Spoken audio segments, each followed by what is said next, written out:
understanding. I hope nobody will move emotion in this meeting, in this workshop. But very good turnout and a very impactful and insightful lecture. And I can guarantee you that today will not be less than what you had yesterday. We're having a doing resource person, versatile and with depth in medical education today. Today will be packed, even though we will not have all the time. But whatever we miss out today will be made up by tomorrow. Remember that tomorrow will start in the morning from 8:30 at a permanent site till evening. There will be enough hands-on. So let's come prepared and ensure that we don't get distracted so that we can put to practice the things we looked at yesterday and the things we're going to look at today.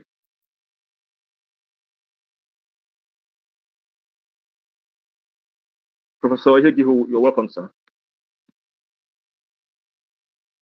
We're supposed to start by 6 p.m. So we can have an opening prayer and so that we can probably introduce our guest lecturer so that we can buy more time for ourselves. Dr. Mad, if you are there, please can you give us an opening prayer? So, your putting this.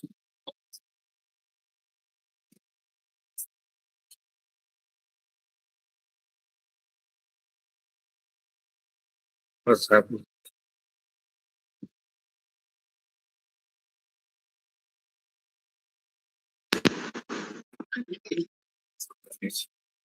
All right.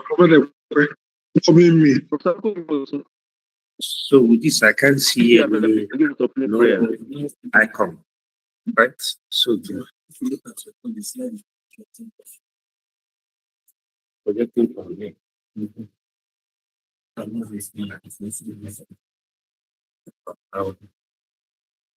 It seems from there. those are called an so let's pray. In the name of Jesus, our Father, we give you thanks today. We give you honor. We give you glory for a wonderful day. Again, to meet and to build our capacity to enable us to train and to teach. Lord, we love teaching. We love the younger ones.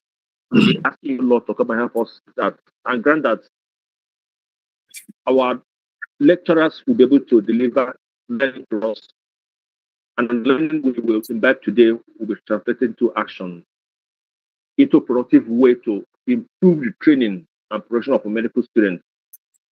We ask that the facility, the equipment, the network will be committed and supportive of what we're going to do this day. We ask the Lord to grant us mercy and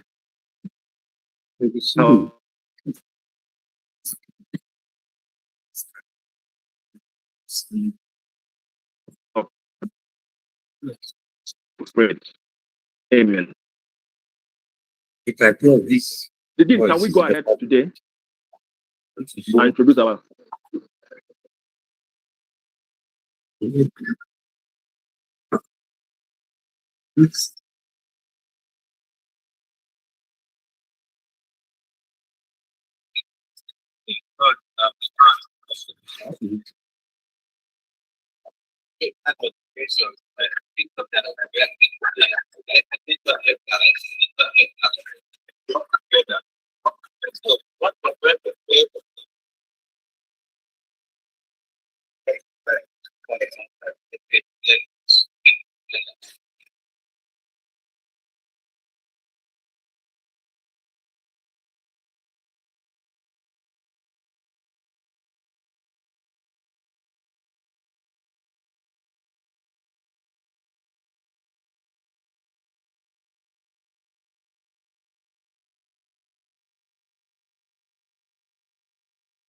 All right, thank you, my dean. Just like yesterday we did, we will the lecturers will take questions, but I'll prefer we put them in chat so that we won't have to a situation where people will talk and it will be a secondary talking again, a secondary question so that we can save time. Other things, if you have some pressing question that you must speak about, tomorrow we'll have all the time to interact with them, discuss and have a discussion. So today we'll be looking at contemporary topics in medical education, contemporary medical education, looking at foundational issues today. We will be looking at adult learning, curriculum development and design, and then get to look at EOSK if time permits us. We'll have various resource persons today. We'll have Professor Uchongu Diegun, we'll have Professor Peter Ebebe, and Professor J. Ikechebelu. They will all speak to us today. But I would like to introduce an area professor, a well-known person in medical education in Nigeria. He's the current provost and current chief medical director of the University of Niger Medical Schools and Teaching Hospital in Anambra State. He's also the director of Center for Educational Foundation and Research. Holding senior academic and professional positions, such as he's been the pioneer head of the Department of Obs and Gynecology, Niger Delta University in Bayelsa State. Was also the pioneer director of the Institute of Medical Education and pioneer provost of the same Bayelsa Medical University. He has served as professor of obstetrics and gynecology for 20 years at Obafemi Awolowo University and also consultant of obs and gynecologist at the same teaching hospital of OAU, Ile-Ife. He graduated from University of Nigeria, Nsukka in 1979. That was the year I was born. And a fellow of the Western College of Surgeons in obs and gynecology in 1987. He's been to Harvard as a fellow in international health. He's been a gynecology oncology fellow at the University Academic Hospital in Sweden. He's also a gyne oncology fellow at St. Bartholomew Oncology Hospital, North London, and also a medical education fellow at the University of Illinois in Chicago. Been a reproductive health fellow at Johns Hopkins University, Baltimore. Is a trained medical education expert, an international fellow in medical education with distinction from the United States. He specializes and builds capacity in curriculum development, pedagogy, and assessment techniques. He is the president of the Nigerian Association of Medical Educators and executive director of the Foundation for Advancement of Medical Education in Nigeria, FAMED. He has introduced and pioneered the training and development of OSCE as an education format in over 15 Nigerian medical schools and in various faculties of the West African Postgraduate College of Surgeons. It's well published and has run over 100 training workshops in various aspects of medical education within and outside the country. He's a member of Society of Obs and Gynecology, SOGON, the member of Decan, and a member of Nigerian Medical Association. Ladies and gentlemen, I wish to introduce to us Professor Uche Onwudiegwe. Prof. Onwudiegwe, Prof, you're welcome. Please, can we put our hands together for him? Welcome, Prof. We can see your slide and we'll beckon on you to take over the lecture, the classroom, sir. Thank you, sir.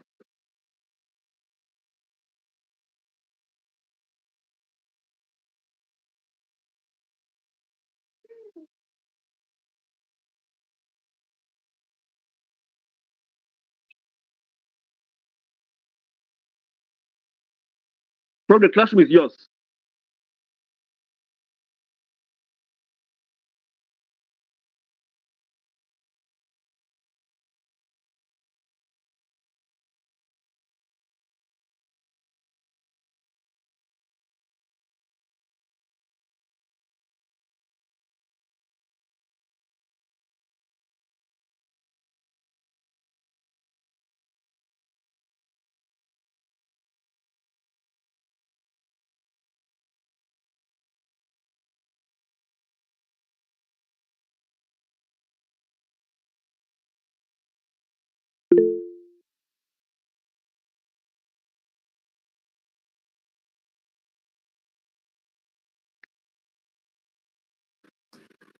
Hello?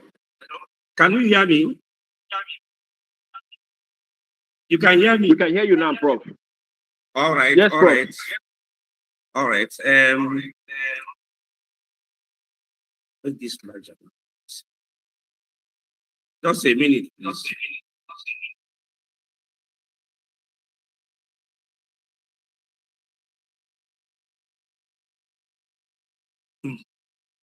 please.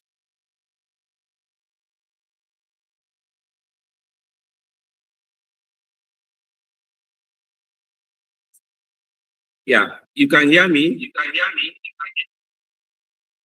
Yes, Hello. we can hear you. All right. Yes, we are Thank you hearing you, very. Prof. Yes, I am going to be talking on the principles of modern medical education and adult learning principles. I will go through my slides quickly and expect you to ask questions at the end. I will have to be a little bit fast, so please pardon me so I can cover uh, quite some ground. So thank you very much for your kind introduction. Now, how do we define education? Please, this is personal. Education can be defined as the process of providing and receiving information and acquiring knowledge, skills, and the right attitude about any subject, with the intention of enlightening and equipping the recipients in order to achieve desirable positive changes that benefit the recipients and the society. Modern education builds on what was previously known and practiced. This forms the foundation for today's education. Knowledge is cumulative. New knowledge builds on one by modifying, realigning, and innovating. Any educational process or activity must have a body of knowledge to be acquired. That's the cognitive knowledge, skills to be acquired, and attitude to be cultivated. That is the affective domain. The above will form the curriculum, which encompasses the content to be learned, method of delivery of the content, psychomotor skills to acquire, and the desirable attitude to portray. Curriculum design is a dynamic process which takes into consideration individual learners' needs, the society, and developmental needs of society. The curriculum is incomplete without the instruments to assess the level of proficiency the learners have achieved. Assessment, therefore, is an integral part of the curriculum in its various forms, whether as assessment for learning, which we call formative assessment, assessment of learning, the summative assessment, or assessment as learning, where individual post-assessment feedback and review helps the individual student. Sound pedagogical principles remain a solid bedrock for education. Pedagogical principles define expectations from teachers, understanding of the principles and theories of teaching and learning, teaching strategies, and classroom etiquettes. While older educational models relied on teacher-centeredness and information gathering by students, modern models envisage the teacher as a facilitator, coach, and guide in the learning process. Quality and depth of assessments have remarkably improved with modern systems, both in the areas of cognitive, psychomotor, and the affective domains. All these observations apply to all forms of education, including medical education. What is medical education? As a discipline, this is the study, research, and application of educational methods and the processes in the training of physicians and other health professionals with a view to ensuring continuous quality and standards, thereby producing knowledgeable, competent, and proficient physicians for the overall improvement in healthcare delivery and health of the people. Medical education can be regarded as a quality control arm of all aspects of medical training. It has evolved as a discipline of its own and has its own subspecialties. Training in medical education usually through postgraduate programs, master's degree or PhD. Training can also be by fellowship programs, either short-term or long-term. There are also available short-term certificates, which are also very practical and useful. There are training institutions for these various programs, both inside and outside the country. Locally, the University of Ibadan started a MSc program in biomedical education, graduating their first intakes by 2011. Unfortunately, due to some problems, they have not gone beyond that. I want to say that I was the chief external examiner for that examination. The University of Port Harcourt currently is running a master's degree program in medical education. Bayelsa Medical University has an Institute of Medical Education, which I started, and the University on the Niger Anambra has a Center for Education Foundation and Research. Both institutions award certificates and diplomas currently. Medical education degrees and diplomas are available to physicians and non-physicians alike. Let's go to the topic of today. This lecture will examine different aspects of medical education, highlighting differences between the older outlook and the current situation. And this will entail me to review or have overview of 1, pedagogy, 2, curriculum development and implementation, 3, assessment methods, and 4, other innovations in medical education. Let us look at the issue of pedagogy. Pedagogy trains teachers in understanding principles and theories of teaching and learning, and this has become the standard in today's medical education. Through it, teachers also understand students' thinking and learning styles that help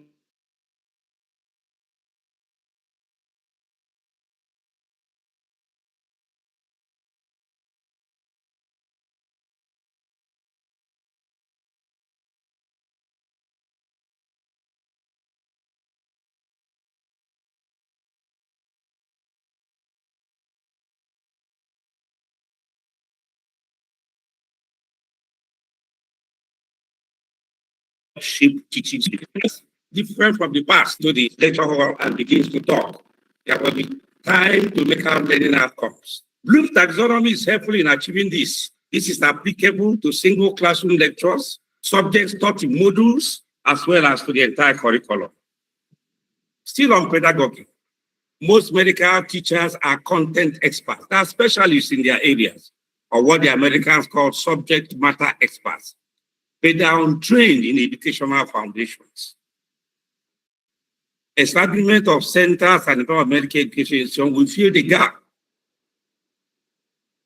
Somebody can be very brilliant teacher, but that doesn't necessarily mean that he can function as an effective teacher. Part of pedagogy is student assessment of teaching effectiveness of teachers. In pedagogy, students should assess the effectiveness of teachers, and this should be the basis for scoring teaching effectiveness for promotion among university teachers. The head of the department does not receive lectures from lecturers, so he cannot sit in his office and write about the teaching effectiveness of the lecturer under him. I put here Cope's learning cycle. Yesterday, Ibi mentioned, but this is a very strong theory, pedagogic theory that we use in medicine because it talks about learning, repeated activities, and on to achieve expertise or mastery. I also want to put up the learning pyramid that in pedagogy, teachers must understand that lectures, the retention rate in lectures is about 5%, where the students sit down to read those lectures, 10%. When there's audiovisual presentation, both the brain, the sight, increases the ability for the students to retain. That's about 20%. Demonstration, when we show things, kinesthetic, practical things, students retain more. Of course, discussion group, which is very important in medical schools. Lecturers will encourage their students to have discussion groups. Very, very important. Of course, we say practice by doing, and then finally teach others. There's that slogan, you learn, you teach, you do. All right? You learn from somebody, you demonstrate it, then you teach somebody, and you retain more. These are all part of pedagogy, and every lecturer must put these things into his armament to be an effective teacher. These are part of the things that we are taught in pedagogical programs. Now, as part of pedagogy, Let's briefly look at Bloom's taxonomy of learning outcomes. Benjamin Bloom in 1956 outlined the basis of training in any educational endeavor, medical education inclusive. His classics of Bloom's taxonomy of education objective has remained applicable today. His 6 levels of learning in the cognitive domain remains very relevant in today's medical education training. Bloom emphasized the application of mastery in any educational objective instead of simple memorization of facts. There are 6 levels of cognitive domain as espoused by Bloom. The lowest level is remembering, recall of facts, recognition of facts, followed by the next level, understanding what the facts mean. Applying, next level, correct use of the facts, rules, or ideas. Then analyzing, breaking down information into component parts. Evaluating, judging, or forming an opinion about information or situation. Creating the combination of facts to make a new whole, like patenting a discovery. Similarly, psychomotor and affective domains are categorized. Bloom's taxonomy is a reference for teaching, training, and assessment. It's an important prerequisite for all teachers, medical teachers inclusive. Now, because of the importance of Bloom's taxonomy in pedagogy, I put here the original Bloom's learning domains beside the revised. If you watch, the difference is that the original has names, nouns, knowledge, comprehension. The revised is put as verbs to show you that's a continuous process. It's a continuum, remembering, understanding. And if you look at the top, you find out that in the past, evaluation was thought to be the highest level of cognitive ability. But now, with further research, it's been changed that evaluation or evaluating has come under creating, which is another way to talk about synthesis. Again, see a representation of Bloom's taxonomy showing you that learning increases. There are levels of difficulty, like a staircase. You move from remembering the lowest level of facts to the highest level. Also, look at Bloom's taxonomy, another presentation like a pyramid. Here, the verbs are used but not continuous, remember, understand the same thing. On the right side, it tells you what each level involves. I want to say at this point in time that all these action verbs are what you use in determining learning outcomes when you are preparing your lectures or modules and things like that. And each of those words will show the level of difficulty of the question or what is being learned. Implication of Bloom's taxonomy. Some offshoot of Bloom's taxonomy is the need for educators to develop learning outcomes for any educational endeavor undertaking. These learning outcomes must embrace all the 6 levels in the cognitive domain. By so doing, acquisition of knowledge is complete from the basis of recall, remembering to the apex of creating. Unfortunately, majority of medical teachers in the Nigerian medical education system are highly trained in pedagogy so as to be able to facilitate students' learning applying these principles. Lack of capacity in adopting this time-based education makes learning more difficult for the average Nigerian medical student.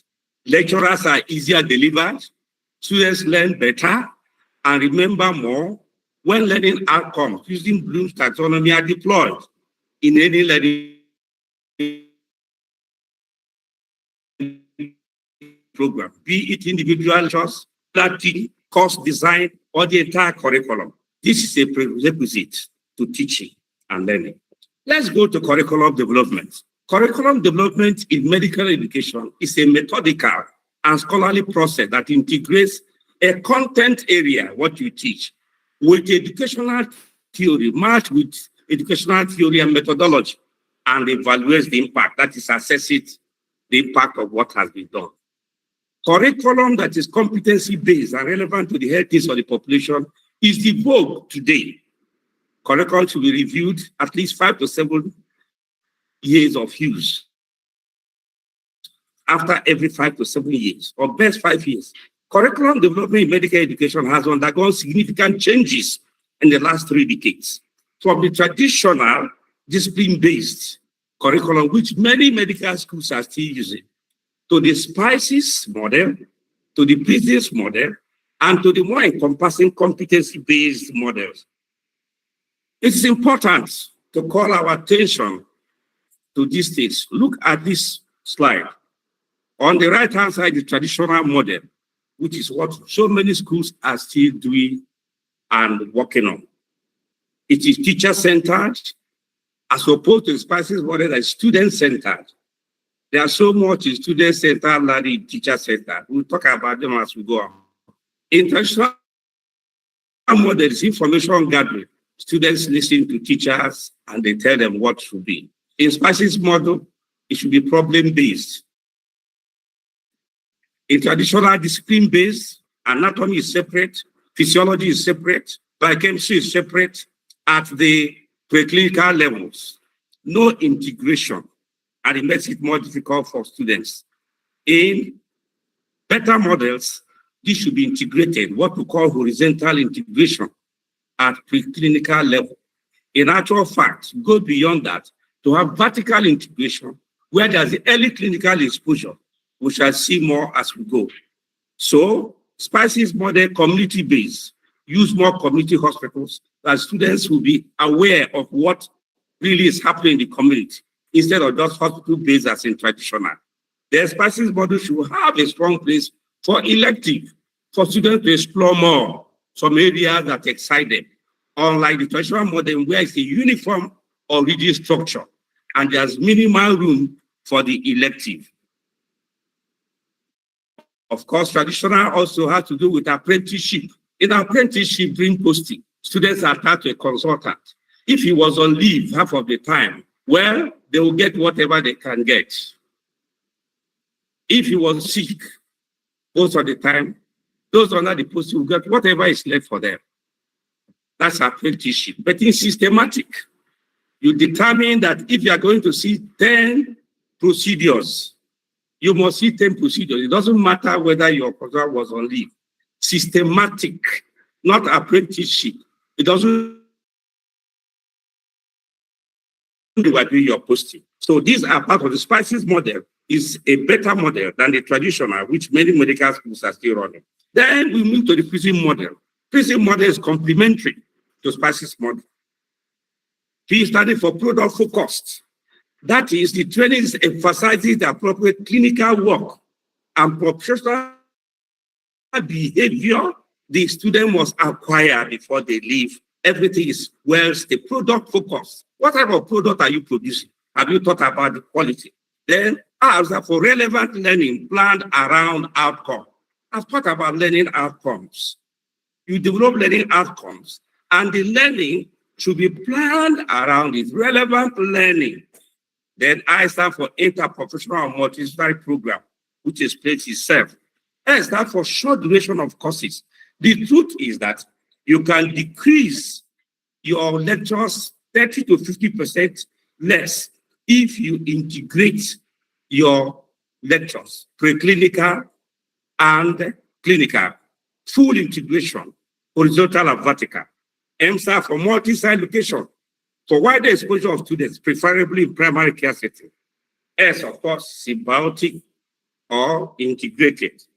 All right, let's move. Still on curriculum, as I've said, horizontal integration in the preclinical years leads to interconnection between anatomy, biochemistry, and physiology, leading to better appreciation and understanding of the human body as an organic unit. Exposure to patients, prayer and clinical sciences servicing each other.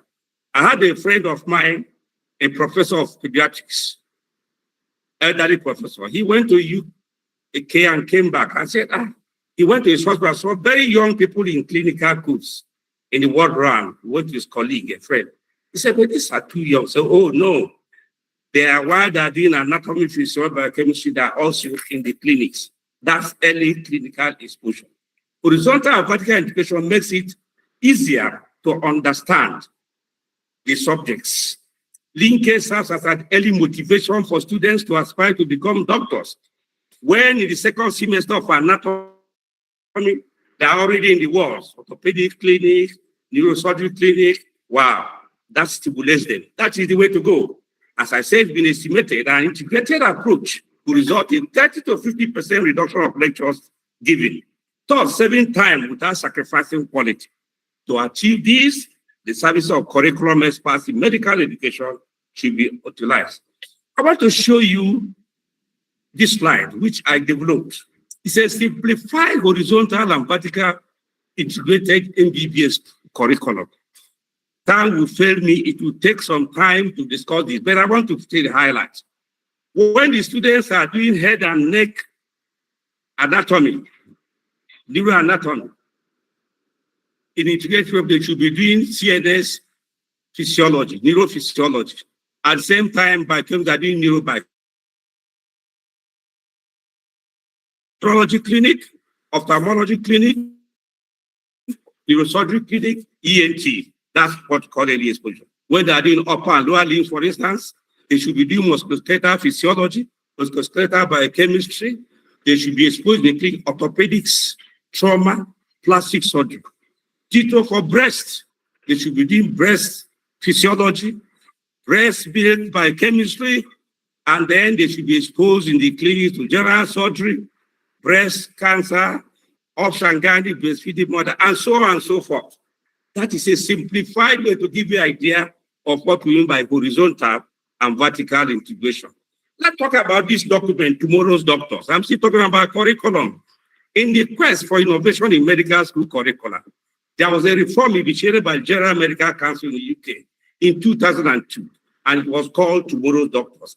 There were 10 things that were highlighted. They looked at medical training and looked at over the years, and the experts met together and they brought out these 10 points, and they are relevant today in our medical education. There was an overhaul with the following highlights: reduction of overall factual information, especially in basic sciences teaching, and especially anatomy. We are not trying to reduce the importance of anatomy, but it does not make sense to bring young men, bring the skull, all the foramina, all the holes there. You ask them, how does this nerve navigate here, move forward, circumflex, left, right, down, south, east, southwest? No, it's not necessary. All those anatomy are not necessary. They should be reserved for neurosurgeons and neurologists. Yes, they have been proven. I'm not talking about that is what has happened. Promotion of self-directed learning, so I don't just depend on teachers. Developing appropriate attitude and behavior. Today, we train brilliant people. We are concerned about cognitive.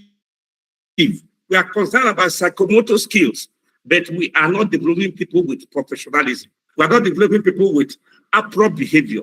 They are what we call affective domain. It tests your attitude, your composure, your behavior.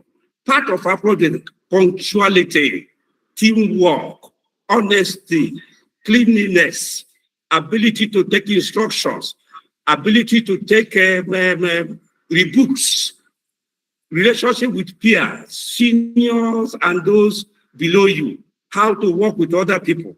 We don't pay attention to this. We are interested in cognitive, we are interested in psychomotor skill, the behavior, the attitude, professionalism, honesty. We don't bother.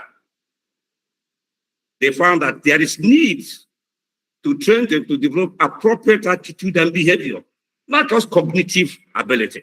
4, acquisition of essential skills for pre-registration house officer.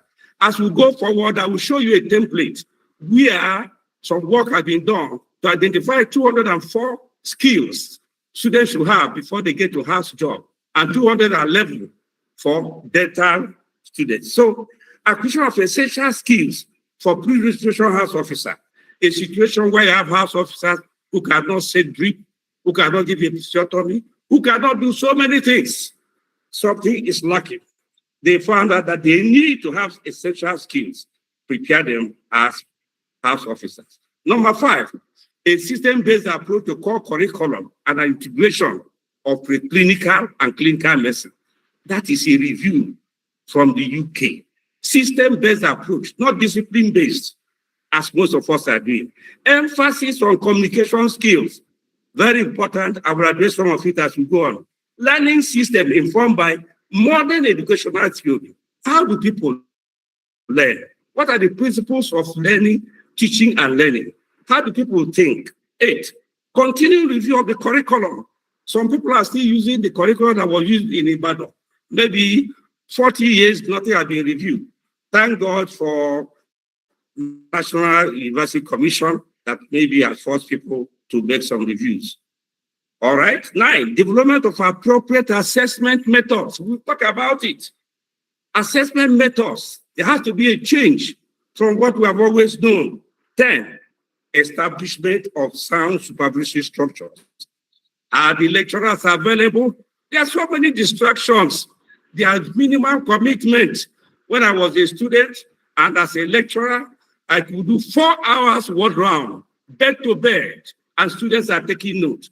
How many of us can do 2 hours today? Nobody has time. Nobody has time to supervise. So we have to look at all these things.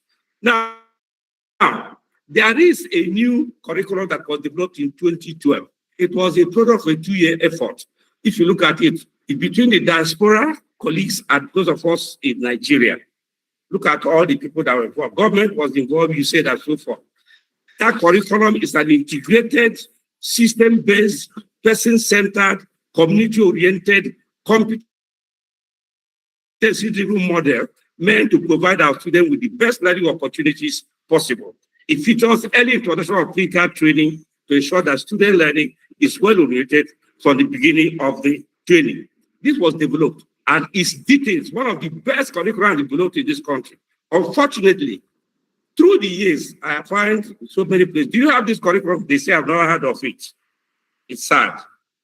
Now, this new curriculum template clearly prioritizes teaching and assessment for each component sub-curriculum to ensure the acquisition of the desired competency for a medical and dental graduate of our country. It provides a schedule of procedures medical and dental students are expected to have done with different levels of supervision, thus setting a standard for graduates of all medical and dental schools. It is expected to produce competent, compassionate, and confident graduates who will engage in ethical practice and who will be socially responsive and accountable and globally relevant. It will equip our graduates with lifelong, self-directed learning skills and the ability to function effectively and appropriately in a multidisciplinary healthcare team. I want to state here is other University of Ibadan that is running a similar program, which they developed through some funding for years. They are the only people that is running this type of competency-based curriculum. And this one that was developed by a team of experts, I can tell you, follows that same pattern. Now, this slide I'm just trying to show you, in this curriculum national template, you have competencies and procedures that are expected. When you do this, it's easy to give credit to a medical graduate getting to another country, because the World Federation of Medical Education has said that if we can develop this, it's easier to give credit to students moving from one clime to the other. This is just a sample, as I told you, and there are different levels when somebody can do something independently, when they have to be supervised, when it's elective, whether he likes or not, and when there are certain things not allowed to do, maybe for residents, for safety purposes. Now, let's go to assessment. I'm still talking about principles of modern medical education. Let's look at assessment. Modern assessment tends towards methods that have high psychometric properties. That is validity, both content and internal validity, reliability, objectivity, structure, validity, evidence, defensibility, fairness, and equity. All these terms need to be described, but I don't think I have more time during question and answer. I may have to do that. Now, look at formative assessment, the assessment for learning. It has a prominent role to play in modern medical education, but high number of students, inadequate teachers, and low technology resources are obstacles. there is a serious gap in learning in the absence of formative assessment. Formative assessment is diagnostic, corrective, non-judgmental, and non-consequential. It helps teachers and curriculum planners to adjust students' learning towards desired goals. Feedback is backbone of formative assessment. Let's look at continuous assessment. These are periodic or interval assessment during a training or learning program that measure how much the learners have learned. It is consequential in the sense that it often forms part of the summative assessment. In some universities, CAs 30% of the total score for that program. In some universities, 40%. But it can serve the purpose of formative assessment if the teachers provide timely feedback to the learners and also use it to modify and adjust their teaching. You expect in every good institution there be 2 continuous assessments in the semester, and then, of course, the semester examination. And I will add 2 formative assessments too. Then people will say the students are too many, the teachers are too few. But that's the idea, and that's where we should go into course. Summative assessment, the assessment of learning, is a final course or program assessment that determines promotion, certification, or licensure. It is judgmental with pass or fail verdict. It must mirror formative and continuous assessment to be valid.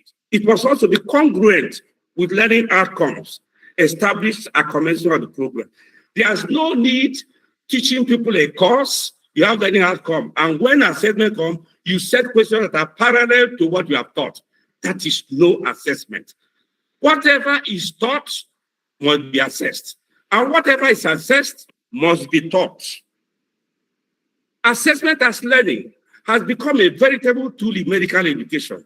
Students review their scores and performance alongside corrections and feedback from trainers, and based on this, they can adjust their learning processes from different perspectives. This is like a type of self-audit. Now, let me quickly run this. What are the characteristics of quality assessment? I won't go into detail. You can read this in a lot of flesh. Validity. Validity is the ability of a test institute to measure what it's supposed to measure. You can't say you want to know how somebody can palpate the abdomen, and you go and use multiple choice questions. You are saying, in palpation of the abdomen, 1, observe, 2, and they will tick. No, that's not valid test. It must be objective, so that the answers must be agreeable to all. The test scores that have been given must be supported by the fact that the content domain from where the exam was adequate. Those who set papers are qualified, and those who examined are qualified, and the conduct of the examination was well carried out, standard and fair. All right. The next question is reliability. Reliability can be called reproducibility or consistent accuracy, ability to reproduce any test that is reliable, well set, people are taught to be able to produce almost about the same result, giving it at different times, all things being equal, without any further intervention. Structure. Structural assessment allows candidates to operate within the same type of space and format with minimal variations, and that's why OSCE is a good type of examination. You don't change the goalpost. You must make sure that everybody has a level playing field. Equity and fairness. There must be equity and fairness in any examination process. Luck. We are not testing luck. We are testing equity. That is, the papers must be set to be fair to all. Now, I want to talk about defensibility. Very, very important. If they call you to the Senate or people are beginning to query your integrity of the exams, the test scores, who failed, why did they fail, why did they pass? You see, defensibility comes in.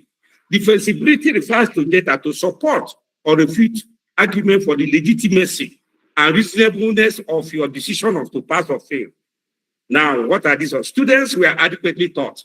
If students were not adequately taught and you said the exam they failed, then you cannot defend it. The course was adequately covered. If you didn't cover what you should cover, you covered 50%, and you still question, the student can protest. It's only in this country that people don't protest. There are examination rights. Of course, part of the flexibility that they have formative assessment, continuous assessment we are giving, and that both the formative and continuous we are incongruent, they agree with the summative. And examination question will be consistent with cost for learning objective. There are lecturers who will say, oh, you know, when people do my exams, oh, they will cry after. It is an embarrassment. I mean, those lecturers don't know what they're doing. Yeah. Final examination must reflect the same nature as previous one. Integrity of the examiners must be well upheld. Now, what are the assessment methods? I've listed different assessment methods here. You know, you can see them, you can look at them. Now, I said portfolios. This is one thing we have not been using. It is much more available in the postgraduate training. I think many of the postgraduate programs or trainings will have emphasized this, where students may not, undergraduates may not be using much of it. But these are important assessment methods. Look at the last one, 360-degree evaluation is so important for evaluating the affective domain of candidates or trainees. Now, written examination, essays. Essays are increasingly being standardized through examiner trainings. The use of Bloom's taxonomy of learning domain and use of the active verbs in certain essay questions have helped in setting clearer, non-ambiguous quality questions that can test all levels of cognitive domains, from the lowest level to the highest. Marking guides and marking schemes have also assisted standardization in the use of essays, thereby reducing inter-rater variability. However, long essays are currently being replaced and phased out by short answer questions or modified essay questions that test well, have more content per unit time testing, and are easier to score, further reducing inter-rater variability. I want to bring out this. This is question based on Bloom's taxonomy. You can see the action verbs that you use to ask questions. You don't need to go and manufacture anything. Remembering, lesson, list, name, identify. Understanding, you want to explain, describe, applying, illustrate, interpret, analyzing, analyze, deduce, contrast, evaluating, estimate, judge, creating, design, support, write, justify. They're already there. Your teaching and your assessment can be much easier. Now, let me use this example to illustrate essay question consortium. I'm using ORG. Define infertility at a course. Classify infertility, list the cause of these are level 1 questions. Now, level 2, understanding. Explain how to buy infection, list infertility. Describe method for the investigation of the infertile couple. That's level 2 question. Analysis, evaluating, and creating. Discuss treatment modalities. Assess different methods of evaluation, ovulation, induction. Evaluate medical and surgical of treatment. Compare assessment technology and more content. You can see that there are 3 levels of difficulties here. That is what Bloom's taxonomy. And when you are also teaching your learning outcome, you will say at the end of this exercise, the student should be able to define, classify, describe until you get to the highest level. You don't stop just at the lowest level. Know that following the course of the above are the learning outcome, which are what the student should be doing, able to do. The learning outcome flowing from the learning objectives set out at the beginning of the training. All right? Hello? My this is not moving. What's happening? Hello? Can you hear me? Oh, great. All right. All right, great. I'm on. Wow, what's happening? Just give me a minute. I don't know what's happening. Get it back. Just give me a minute.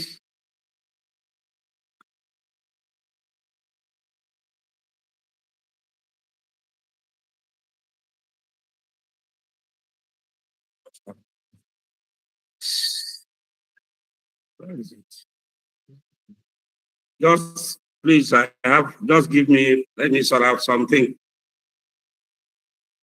Is it coming out? Is it coming out? Can you hear me? Yeah, just a minute and I will be through.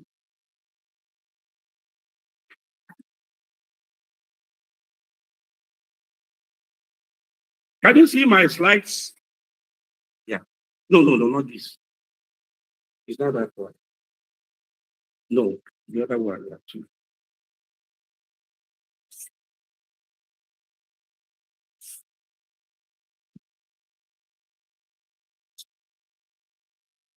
Yeah.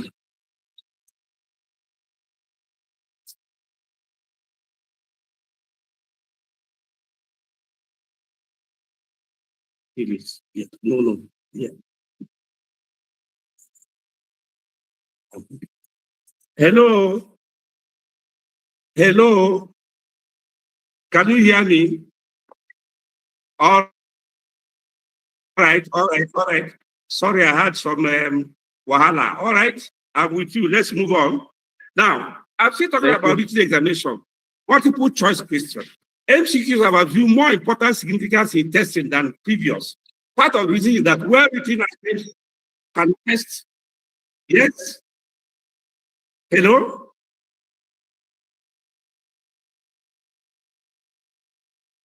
You can't see the slides.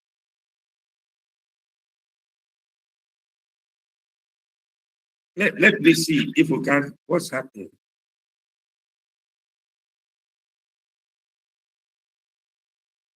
It's network because Can you see phone it? is showing presenting. Can you see it? Not from my side. You can't see what's happening. You can see. Yes. All right. You can see it. All right.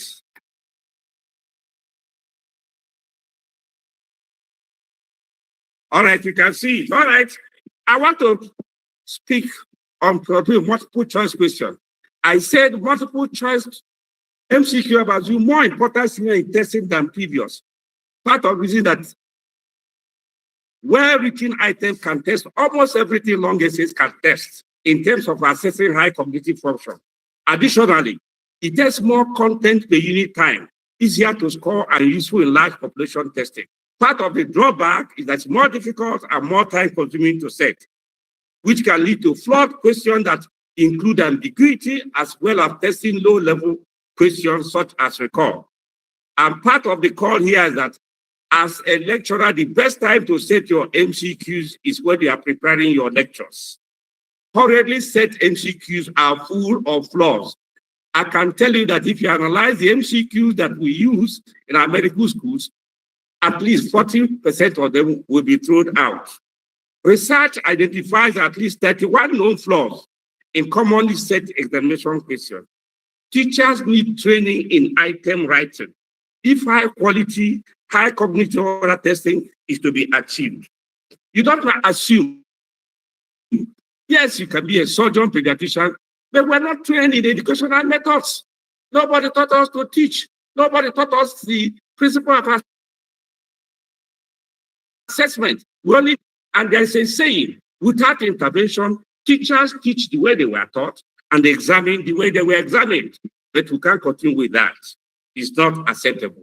Many MCQs of the past were mostly recalled questions of the true false variety. These questions were amenable to guessing and have a probability of guessing correct in 50% of the time. Today, the variant of modern MCQ gravitate around multiple true false, single best answer, content rich, clinical scenario weakness, and extended matching questions, EMQ.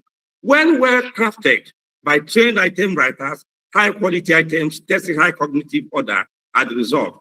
Probability of guessing correctly is 20% in single best answer with 5 option answers compared with 25% in 4 option answers.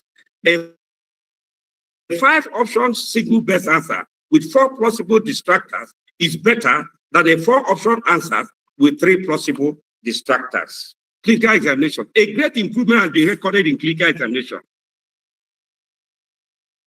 The old traditional method has almost completely given way to more modern approaches that are more structured, more objective, more valid, more reliable, more standardized, and fair to all examinees. Examiner bias, idiosyncrasies, and arbitrariness have largely been dispensed with. Such new examination formats include OSCE, OSPI, OSLA, TESIS, etc. Teachers need sustained training and retraining to benefit from their use in conducting credible, the use of high fidelity mannequins in simulating clinical scenarios in training and assessment have added quality to medical education.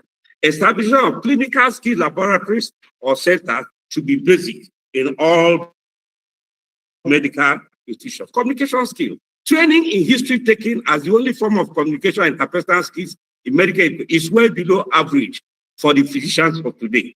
Ability to communicate effectively with patients has taken a center stage in patient management. Medical communication spans friendly, respectful, welcoming, giving medical advice or instructions, obtaining informed consent of medical errors, counseling on various medical health issues, breaking bad news, exploration of medical procedures, dealing with difficult patients or relatives, advocacy. The concept of patient as clients is very welcome. The 21st century physician must obviously have structured training in effective communication. Effective physician-patient communication promotes doctor-patient understanding, enhances favorable medical outcome, engenders trust, limits medical litigation tendencies. A 2-unit credit course in effective communication is recommended as part of the medical training curriculum. A much larger component of the Medical and Dental Council CMCPD program for doctors' license renewal should be devoted to communication skills. Standard setting and passing score. Standard setting is critical to validity evidence and the credibility of any assessment, especially high-stakes examination. Decision as to pass or fail is a critical one and must be defensible. The dividing line between pass and fail needs meticulous undertaking. Determining passing score is sensitive since it discriminates between success and failure. There are different methods for determining pass score. Some are more popular than others, but none qualifies as gold standard. Markets, none is a gold standard. For purposes of academic defensibility and litigation, the adoption of standard setting and passing score is necessary. The better the method, the better the description. Standard setting types. The criterion reference where a fixed pass score is determined ahead of an assessment has been widely used and is still used in medical schools. A fixed score of 50% has been the standard. However, this is not sacrosanct. However, it does not take into consideration the difficulty level of the questions, and so it seems arbitrary. The norm reference, any score less than 1 standard deviation below the class mean is a failure. Examinee's performance determines the pass mark. The bad side of it that if you have a cohort of weak students, then you will use their performance to determine who have passed. Borderline means approach. Mean or median score of borderline candidates becomes passing score. Examiners will determine from the scores what they consider borderline. They can decide that anybody who scores 47 to 49% is borderline. And they will now put the mean of all the scores of those that decide borderline. What the mean is becomes the passing score. You have the angle of modified angle, but there are about 3 types of angle. The original angle, modified angle, and dichotomous modified angle. Yes, but note that standard setting is neither pure nor rocket science. We must get that clear. Assumptions and judgments. Now, let's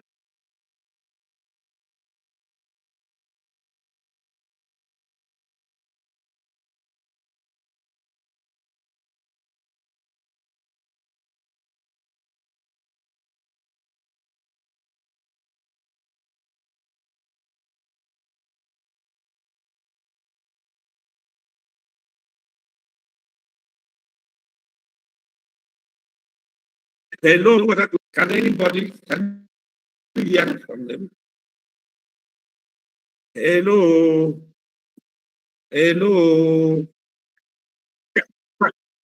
Oh, you can hear me.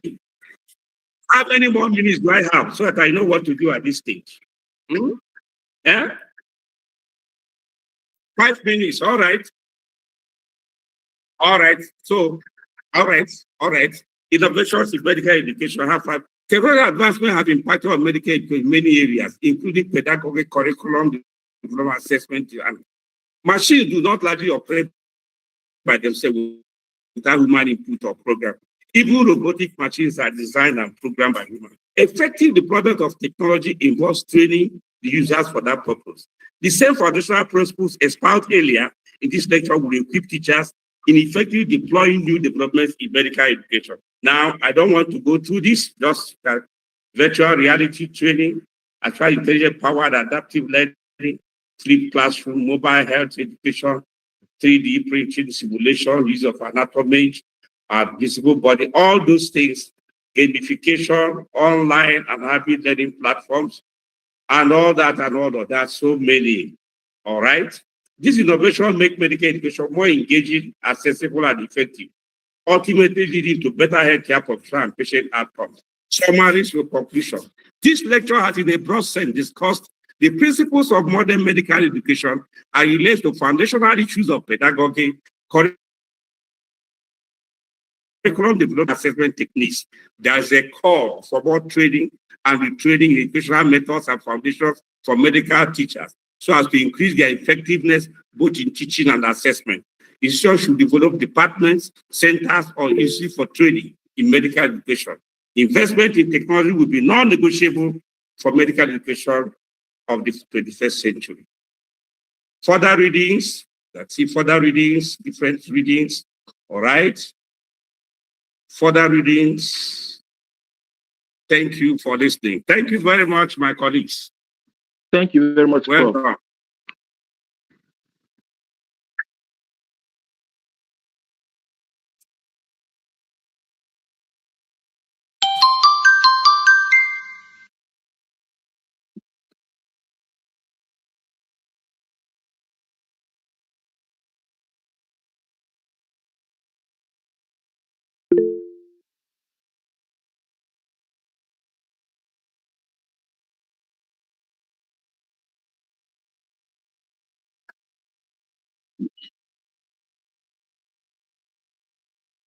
I see the participant.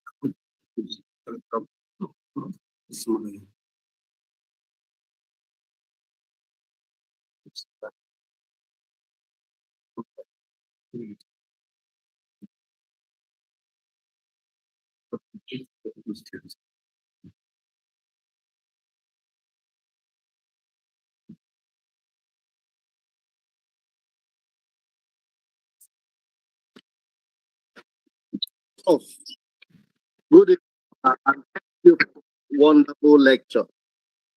Good evening to all professors, dean, provosts, former vice chancellors.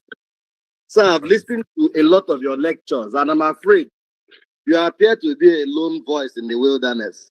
I hope you are training somebody to still continue to fire these things so that you will incorporate it into our practice.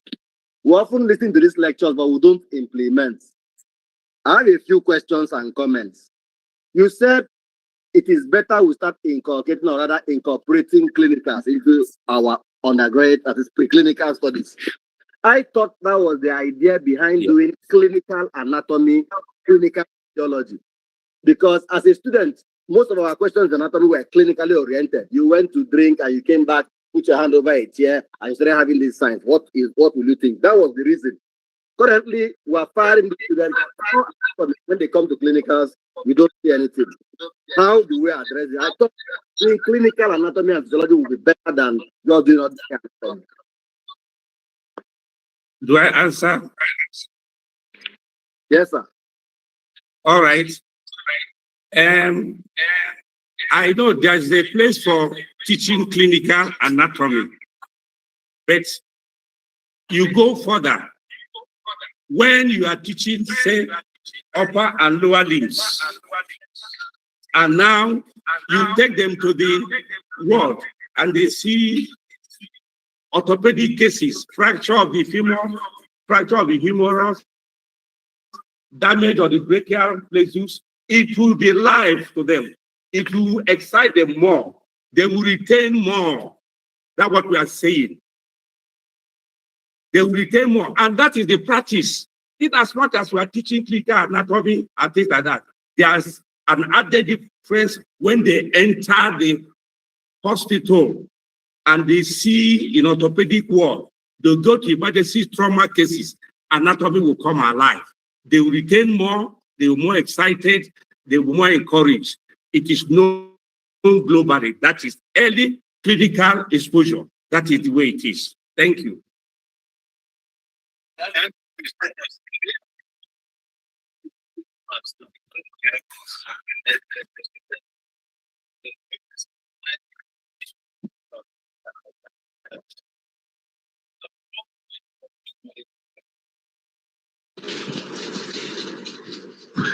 Good evening, everyone, and my greetings to all.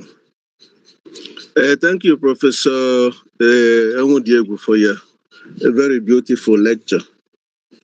The question I want to ask, because a lot of efforts oftentimes are made to generate the principles that you have explained expansively to us.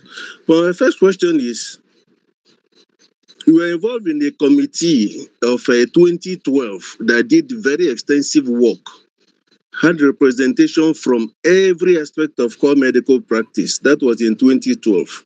But you said to your surprise, when you get to most schools, they have not even heard of it. So why is that the case? And how will that help the system to change? Once so much effort has been made, both by diaspora and local facilitators, right from the Federal Ministry of Health level, and yet it seems not to have the desired. What happened? Because if we know what happened then we may be in a position to make things work better. That is one. And then secondly, of course, medical education now currently is significantly impacted by the evolving technology of artificial intelligence. How is that impacting the recommendations for modern medical education? And finally, a suggestion, because like you said, most of us are specialists in our different areas, very competent, but we were not trained to be teachers, but we have to teach medical students. So what efforts are being made is a question and a suggestion also to inculcate medical education from day one of medical student training, or at least from the clinical aspect. So by the time you're getting to the clinical class, whether you're in obstetrics or pediatrics or whatever, medical education should be part of the subjects taught at that level, right up to 4th MB, 5th MB, and then before you start postgraduate training. So oftentimes, people get exposed to these things by the time they have become consultants. These are my questions and also comments, and thank you very much for the very beautiful lecture. All right, thank you very much.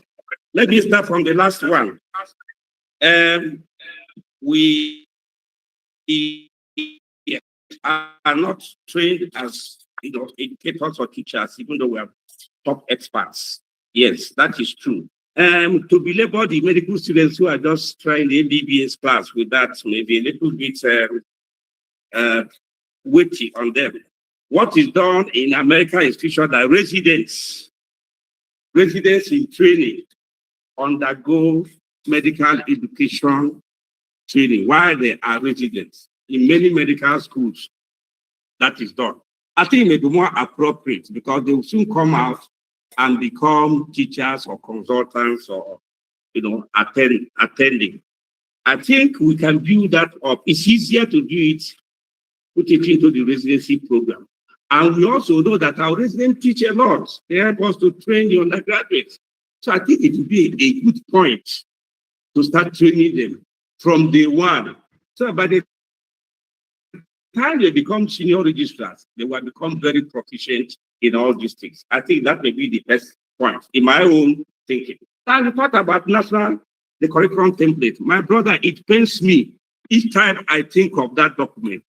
We spend time, people from outside, people supported it, and we produced it. It's a fantastic document. But you know, we are just experts. After we left with federal ministry, unfortunately, if you go to federal ministry, different ministry, you see tons of seminar papers, things that have been done, accumulating dust. It's very, very, very sad. Because if we had 2012 and trained teachers in medical schools, we'll be talking about this now. That is the truth.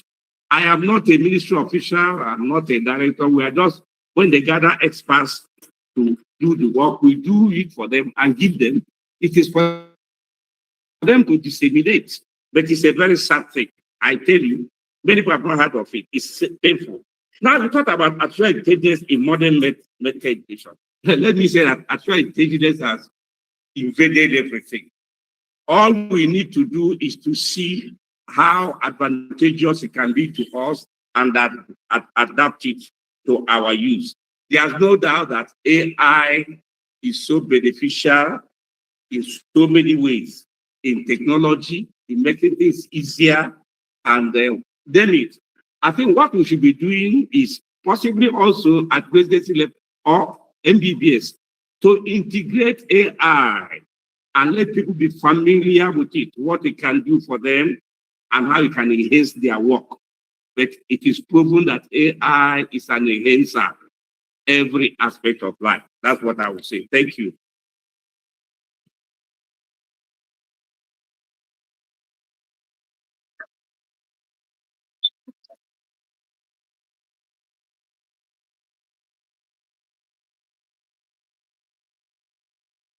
All right. Let me. Wait a second. Yes. Not this. The second. Yes. Yeah. Can you see it? Can you see my slide? No, Not yet. Well, and we are seeing the old one. Where's the... We can only see the time code. We'll see. Yeah, wait. Just wait. We'll get it. Can you see it? No. No. No. No. Yes, What's you can see the title of. Yeah. Can you see? Yes. You can. All right. All right. Let's move. This is all right. Principles of adult learning. Now, in today's learning, despite the internet, pedagogy has become very important to guide learners aright. One of the continuing aims of the Educational Foundation is to train and retrain academic staff for more effective teaching, leading to better graduates in learning and character, leading to quality drivers of society and economy. The understanding of how people learn exposes thinking and learning styles, which help teachers to develop sound teaching strategies.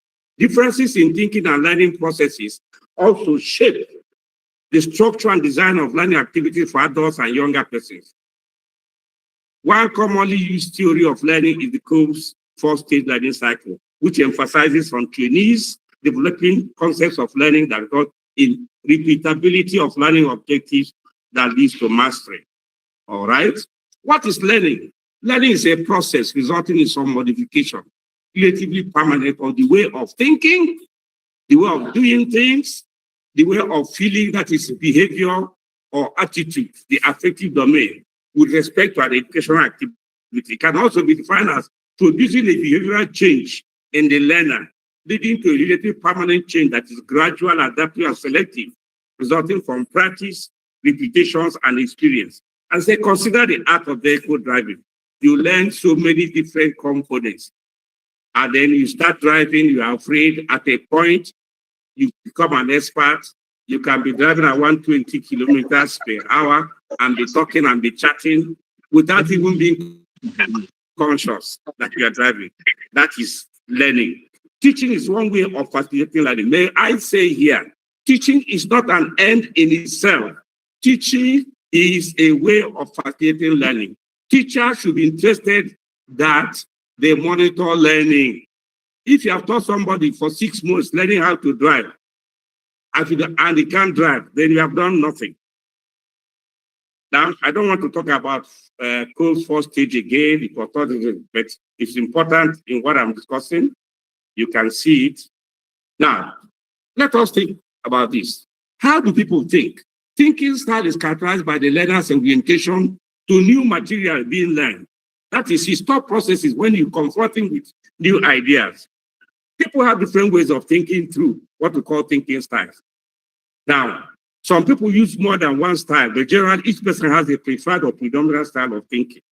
Learning is more successful when teachers vary their style of teaching to be variety of thinking and learning styles among the students. In particular, because adults have acquired experiences, they process the information more in-depth than younger persons. Look at this table. Thinking style, their characteristic teaching strategy.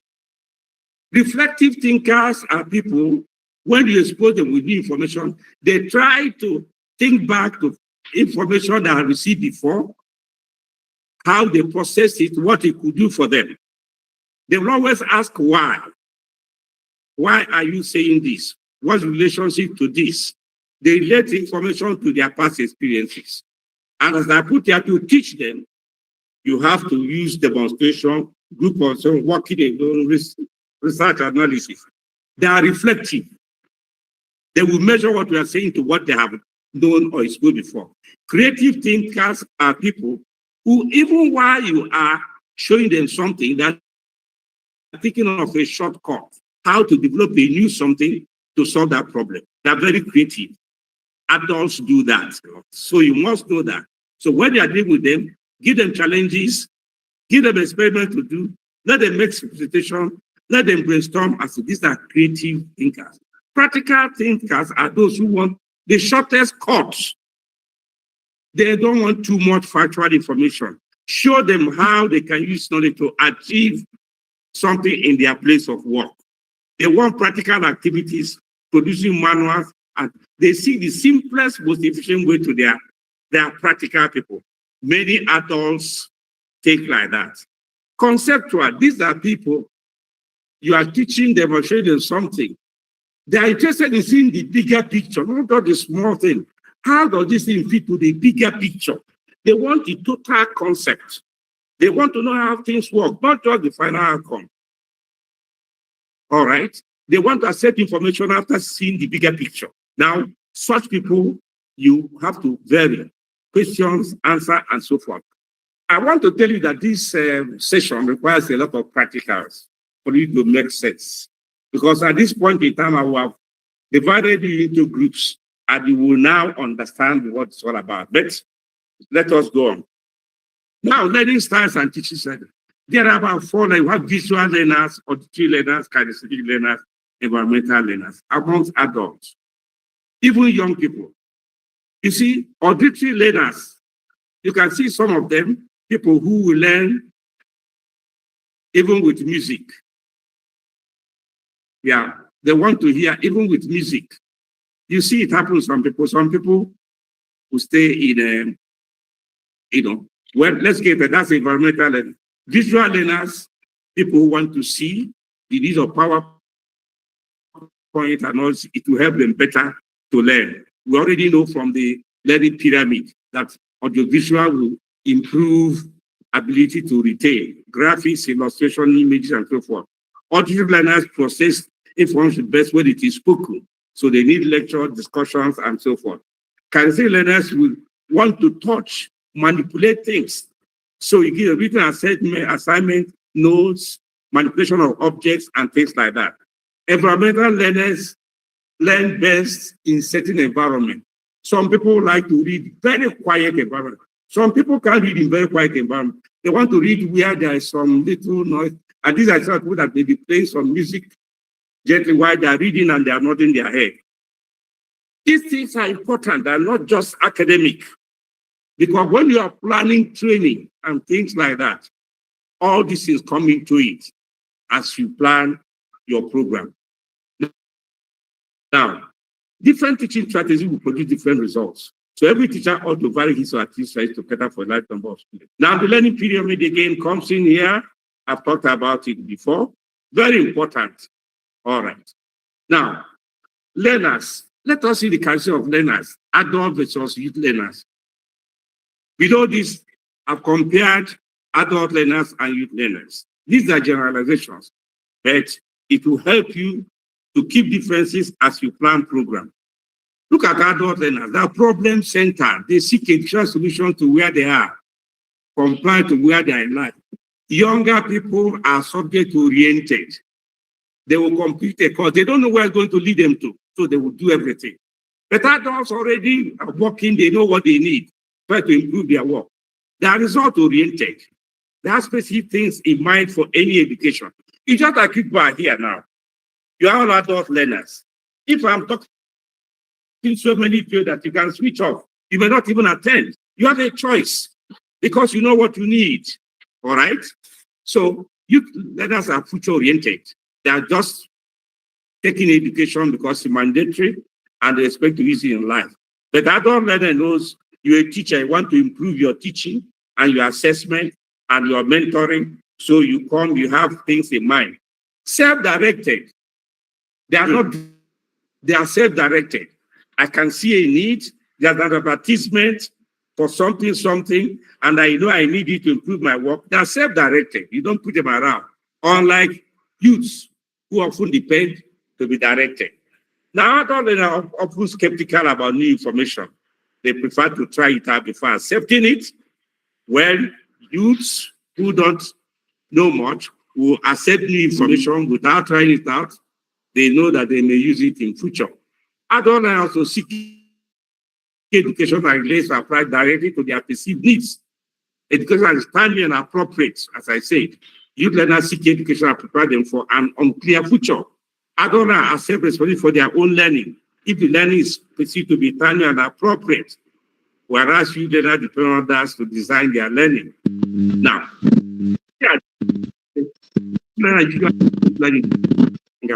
they are more self-guided in their learning.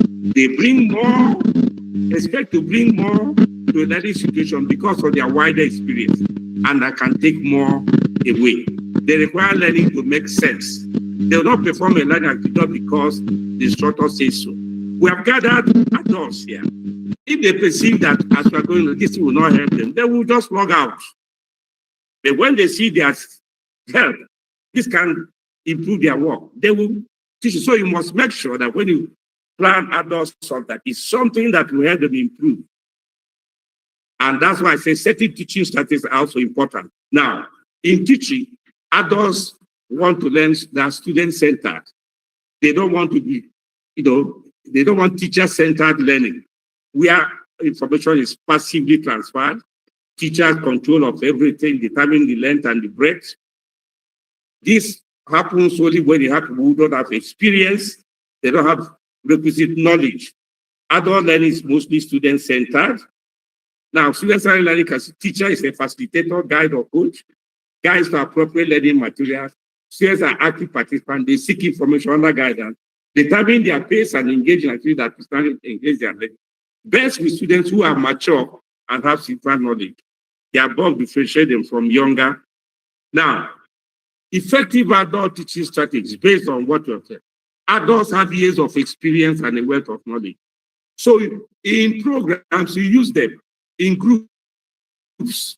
They share information. They can teach one another. You see, you draw out things from them. And that's why in adult learning, there's a lot of discussion in groups at plenary. And people learn more because people bring different experiences. They have established values, beliefs, and opinions. At times, it's a problem. So you have to clarify expectations. At times, they plan a course, they disagree. You should know how to handle that. You should permit debate and challenge of ideas. They are not kindergartens. But also, when you run such a program, you have it that you protect minority opinions because adults have established values. When we have been running OSCE, I know the problems we have had in OSCE in schools, and all professors, this is not good. Yeah, established values, beliefs, and opinions, even when they are wrong. But you have to know how to deal with that. That is adults. Now, they expect to be treated as adults. So you treat their questions and comments with respect, acknowledge their contributions, because you may be the facilitator, they are experts in other areas. So you must always understand that when adults are learning, you treat them as adults. They can be experts, experienced. So that must be in the mind of planners of any program. Because when adults feel treated as adults, they will participate. They will come again. All right? Need to feel self-directed. Engage them in designing the learning process. Expect them to want more than one medium of learning. All right? And then give them some control. All right? Often they have a problem-centered approach. So immediately, how the new knowledge you are giving to them will apply or help them to improve their current situation. And let there be participation. They love participation. They tend to be less interested in survey types. Many times when you gather, they are not interested in so many theories and hypotheses. They want things that will help them. So don't focus on theories and concepts, within the concept. Try to be more directed and practical and find what will help them. Now, they have increased variation in learning styles. Well, individual difference among people increase with age. I've thought about learning styles, environmental learners, so use a variety of teaching materials and methods to take into account differences in style, time type, and pace of learning. Remember to make room for adults to stretch. Many people may want to make sure that they service their bladder. They will not sit down for too long. Some have low backache and things. Always build that in and let them be free to move at the back of the class, and allow them to stretch when they need to. Of course, there must be statutory times for. In summary of adult teaching strategy, I'm not finished. Instruction design for adults tend to be more effective if it's learner-centered than instructor-centered. The instructor must also maintain a careful balance between production of new material, this application, discussion and participants among the students. Key points on adult learning. Adults learning theory should guide mentor instruction. Adults are self-directed learners who bring experience to their learning and are motivated by tasks they find meaningful. All learning is added to past knowledge, which can influence how learners learn. To incorporate learning objectives from the appropriate level of complexity of all three domains of learning: cognitive, psychomotor, and affective. Overall summary, adults learn at a slower pace. Let us know that. I wish I had time to give you example experience, but I don't. But know that adults learn at a slower pace. They learn what they find interesting. They learn what is relevant to what they do. They learn when they are motivated. I've attended conference adults, and the first night housekeeping. How many tea breaks would there be? Is it one or they're already talking about their welfare? Very, very seriously. They learn most from sharing their life experiences. Allow them to share in groups. They learn when people listen to them. Listen to them. They learn when their views are respected. In a training program, no view is wrong. Allow adults to say what they want to say, and then can disagree politely and say, well, this and this. And we are not saying we have accept things that are completely false, but let us know that people are talking at times from experience. They learn when giving responsibilities. They learn when personal concerns are met. Their welfare, everything that they need to make learning comfortable. They learn when there are clear directions and instructions are given. They learn when positive feedback is given. Conclusion, an effective teacher who consider his teaching audience, adult for use, different thinking styles and learning in planning his educational program. He will need to employ varied techniques to capture the various needs of his or her students. An effective teacher does not only teach, but ensures that learning takes place. The essence of teaching is the effect of facility, which brings a desired change. Thank you very much. Thank you for listening. I'm grateful. I appreciate you all. Hello. Yeah. Thank you, sir. Thank you. Thank you, sir. Thank Thank you. you, sir. Thank you, sir. Thank you, sir. Thank you so We much. appreciate the great teacher. Thank God you, sir. bless you all. Professor Uche Onwudi. Thank you, Prof. Thank you. Thank you. sir.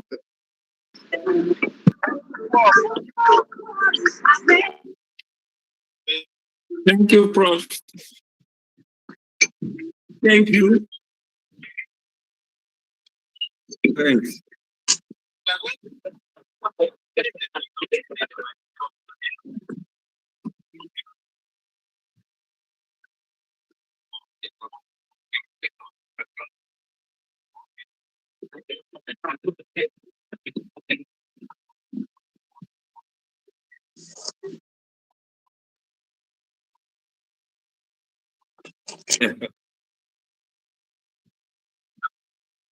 Oh, yes. I'm looking forward to it. Yes. Yeah.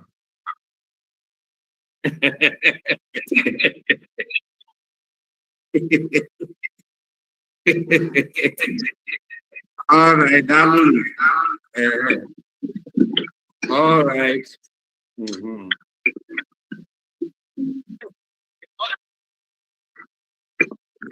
All right. I will take them tomorrow. Mhm.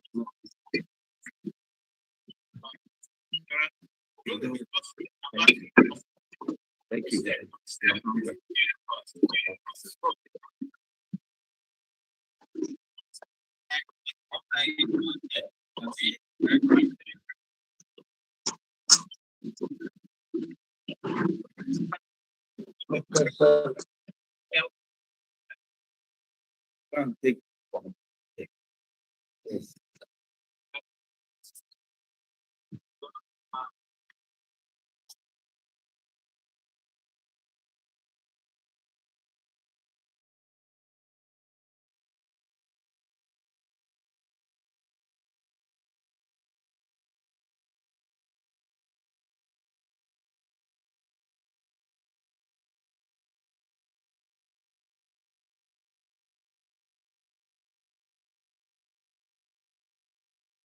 The previous lecture should stop so I should allow Ikechebe to share his slides.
I can't see any slide though.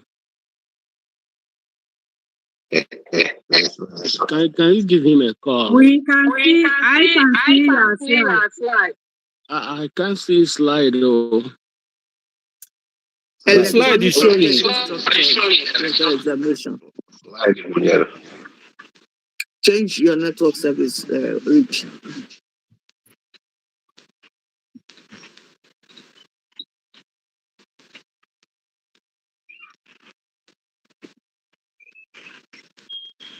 Hello, can you hear me? Can you hear me? Yes, we can. Hear you. I hear I you. can hear you. We can I hear can you hear now. you, Professor Ketchable. All right, thank you so much.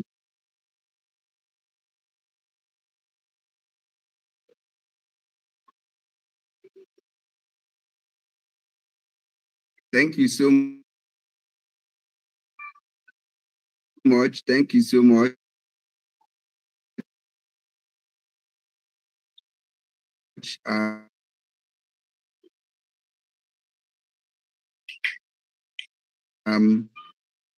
Marukunde Kayamba Shimot. Kedu onye na-agụ egwu a?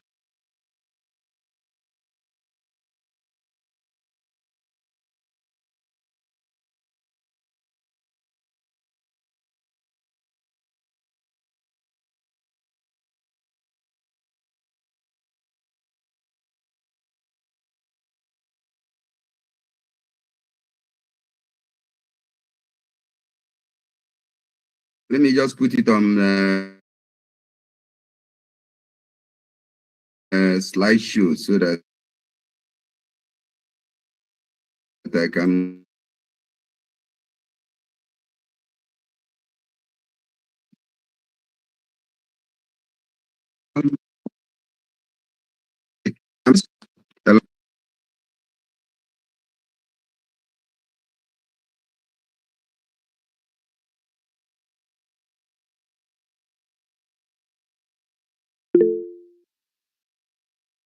Hello, can you hear me?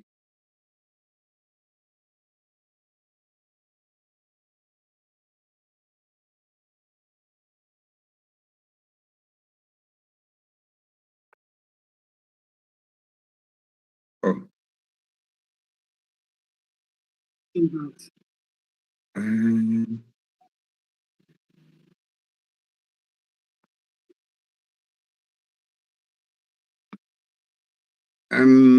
I think you can share the slides from over there because my slides are not moving. I'm trying to move the slides and they are not moving. So that's what is holding me back.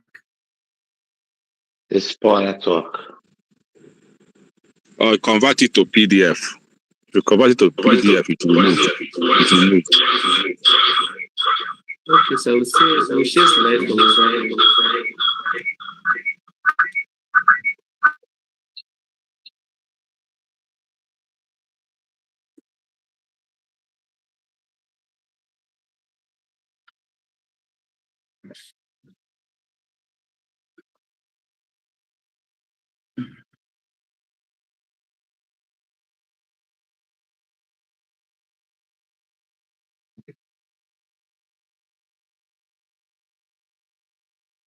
Ọ bụrụ na Dean ojie ya kesaa ya.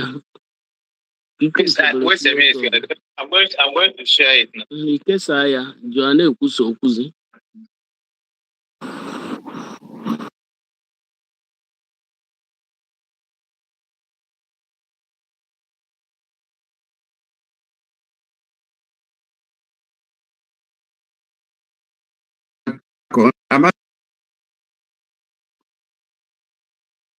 I'm not seeing what you're sharing so that I can see what I'm going through it. Yes, okay. I'm seeing it now. So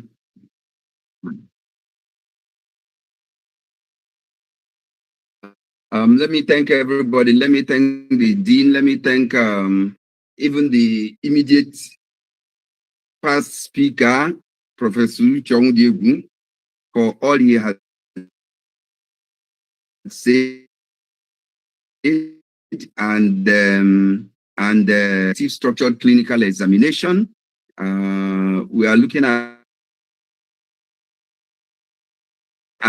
challenges, even the future directions that will help us to enjoy OSCE as it's meant to be.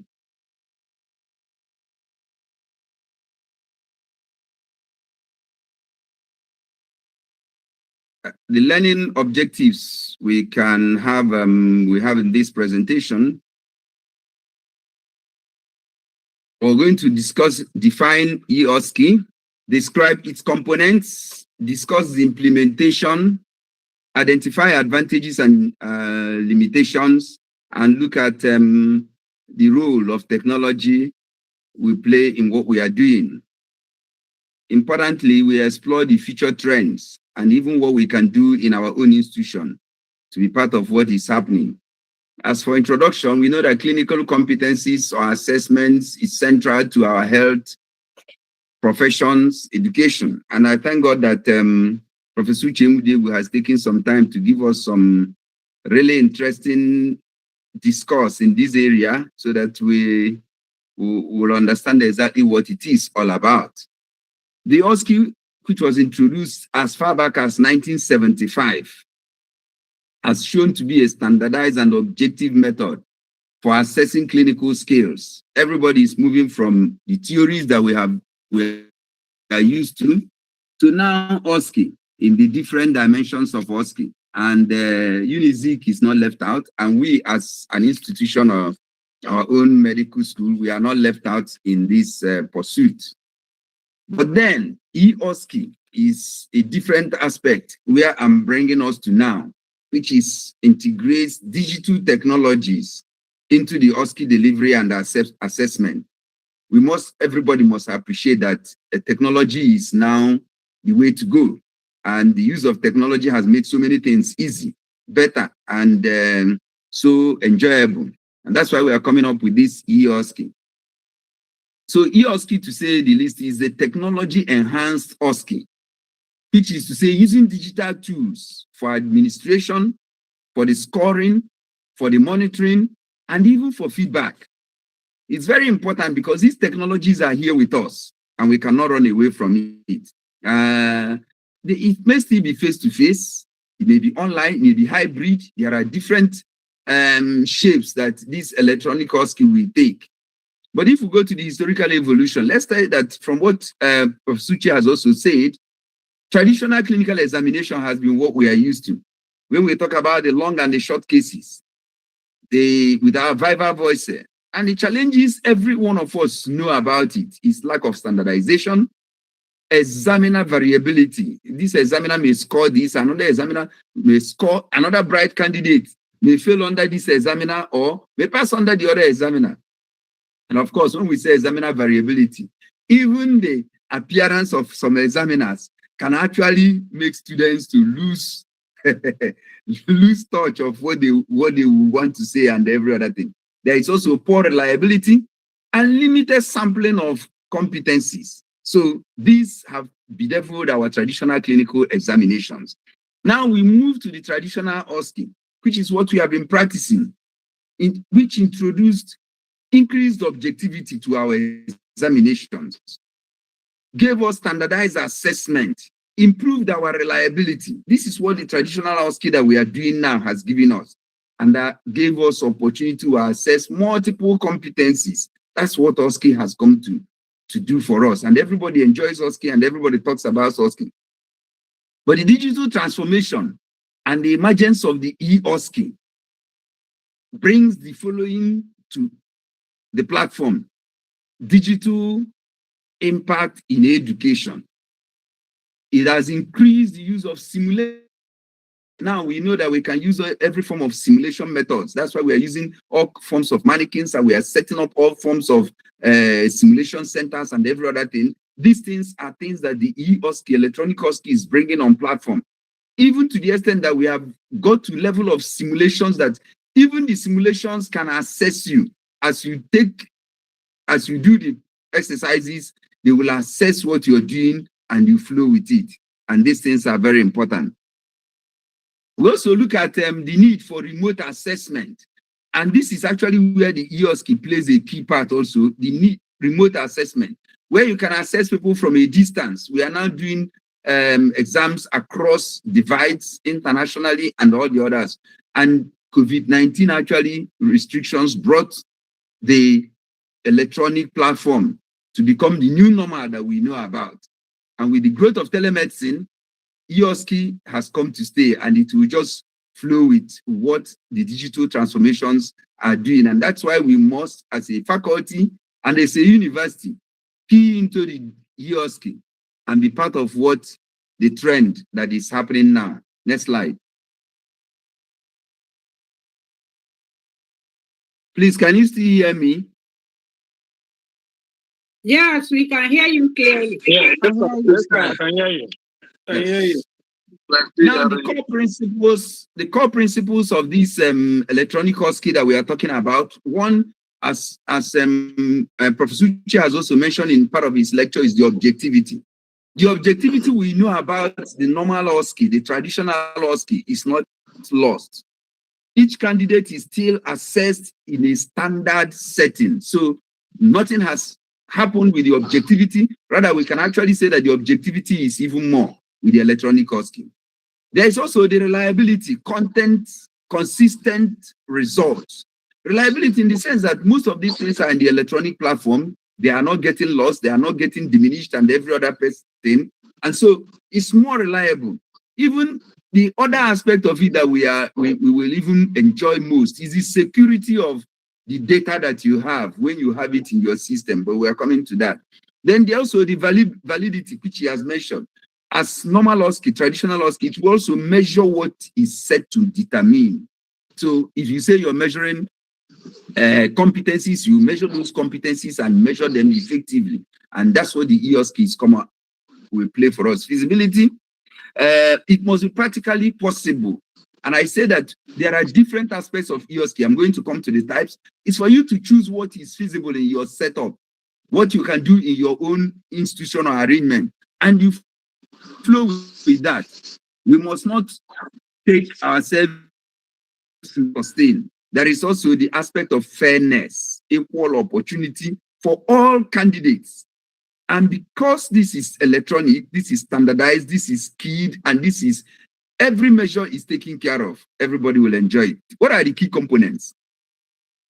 Just like your traditional OSCE, the candidate is there who is going to take the examination. The examiner is also there, like the traditional OSCE, who will do the assessments and every other thing.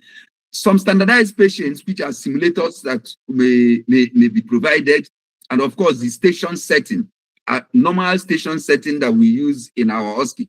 All these four are available in the standard traditional OSCE. All that is added in the electronic OSCE is the electronic assessment platform.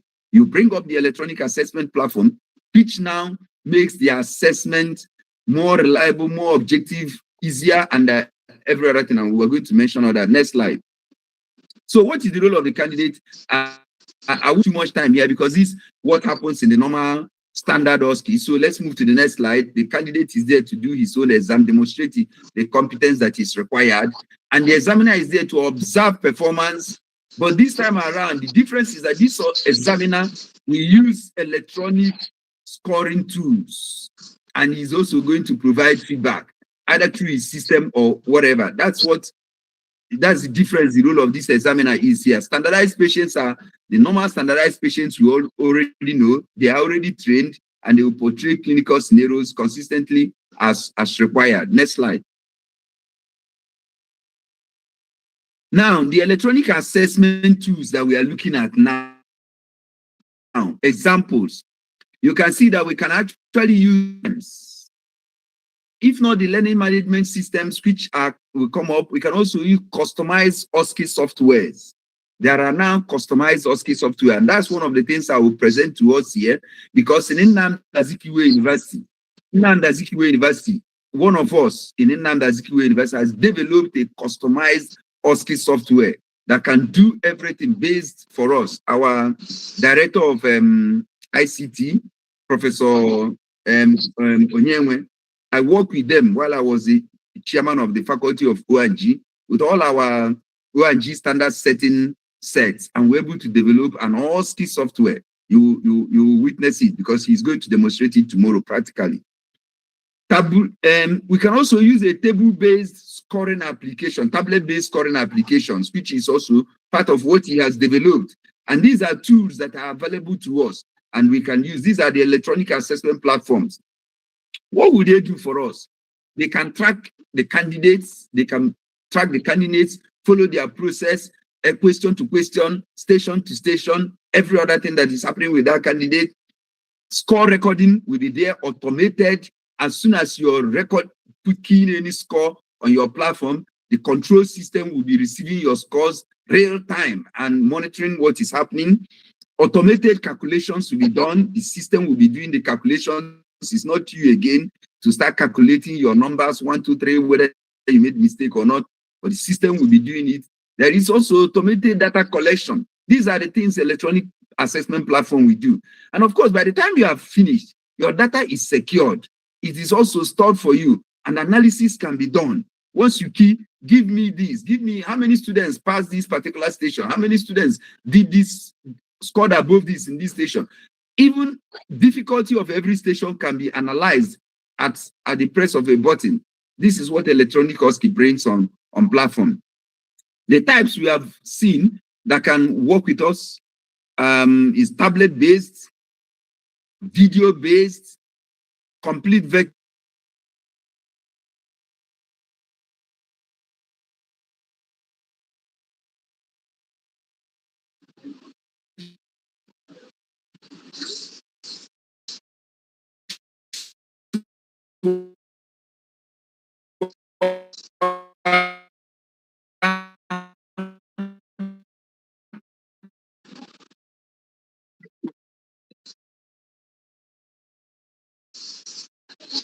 You can't hear Prof. The next slide, please. Can you hear me? Can you hear me? Yes, but I can't see the slide, except I start using my own slide. But yes, okay, thank you.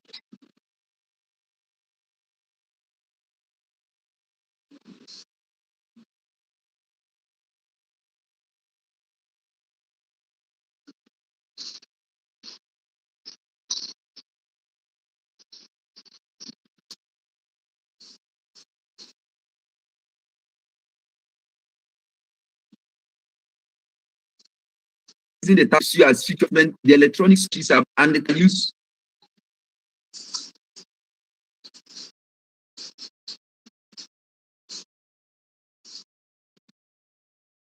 Hello? Yes.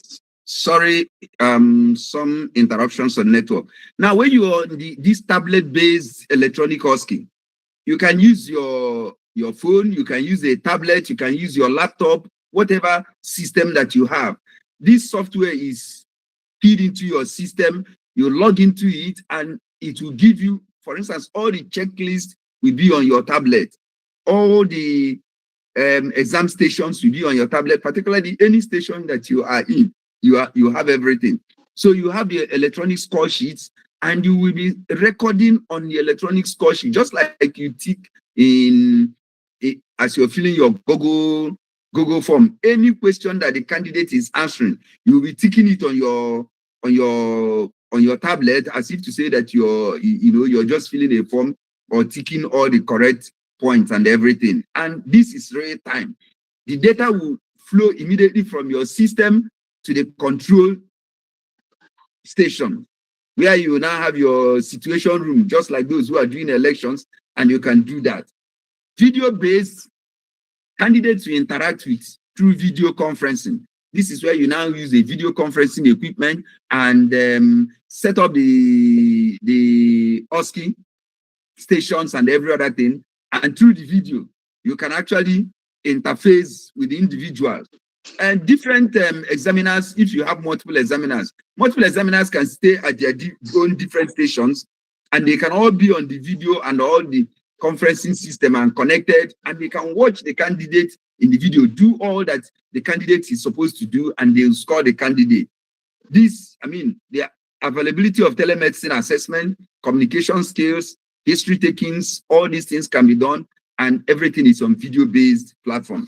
Now you can actually have a complete virtual OSCE, which is actually conducted entirely online.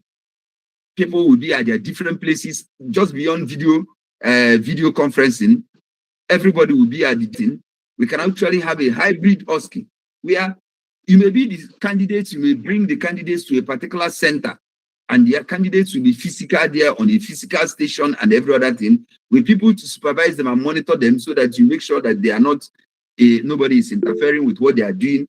And the examiners can be wherever they ought to be, and they will get linked into what is happening. And this is the hybrid OSCE system. Out of these 4 systems, you can actually choose what is possible, what is feasible to your center, and develop and start with that, and can go on with that for some time. Then domains that we can access when we are doing the e-OSCE is still the same domains that our traditional OSCE will usually access. The cognitive, the psychomotor, the affective. We can actually access all these domains through our electronic OSCE, just like we do it in our traditional OSCE. When you talk about the cognitive domain, you're thinking about their critical reasoning. He's talked so much on all these things, so I may not show more details in all this. Interpretation of investigations, their decision-making abilities and everything. All this could be assessed. Next slide. Psychomotor domain, procedural skills. You give them procedures to do physical examinations and their technical competencies, like all the things they can perform upon the mannequins and the rest of others. Affective domain, communication, their empathy. This is where you can show with physical patients, professionalism, even ethical behavior. Do they actually conduct themselves like medical students they should be, or even residents, at whichever level we are setting up these exams? But designing an e-OSCE is something that we have to look at. It also goes through what we do in designing a normal OSCE.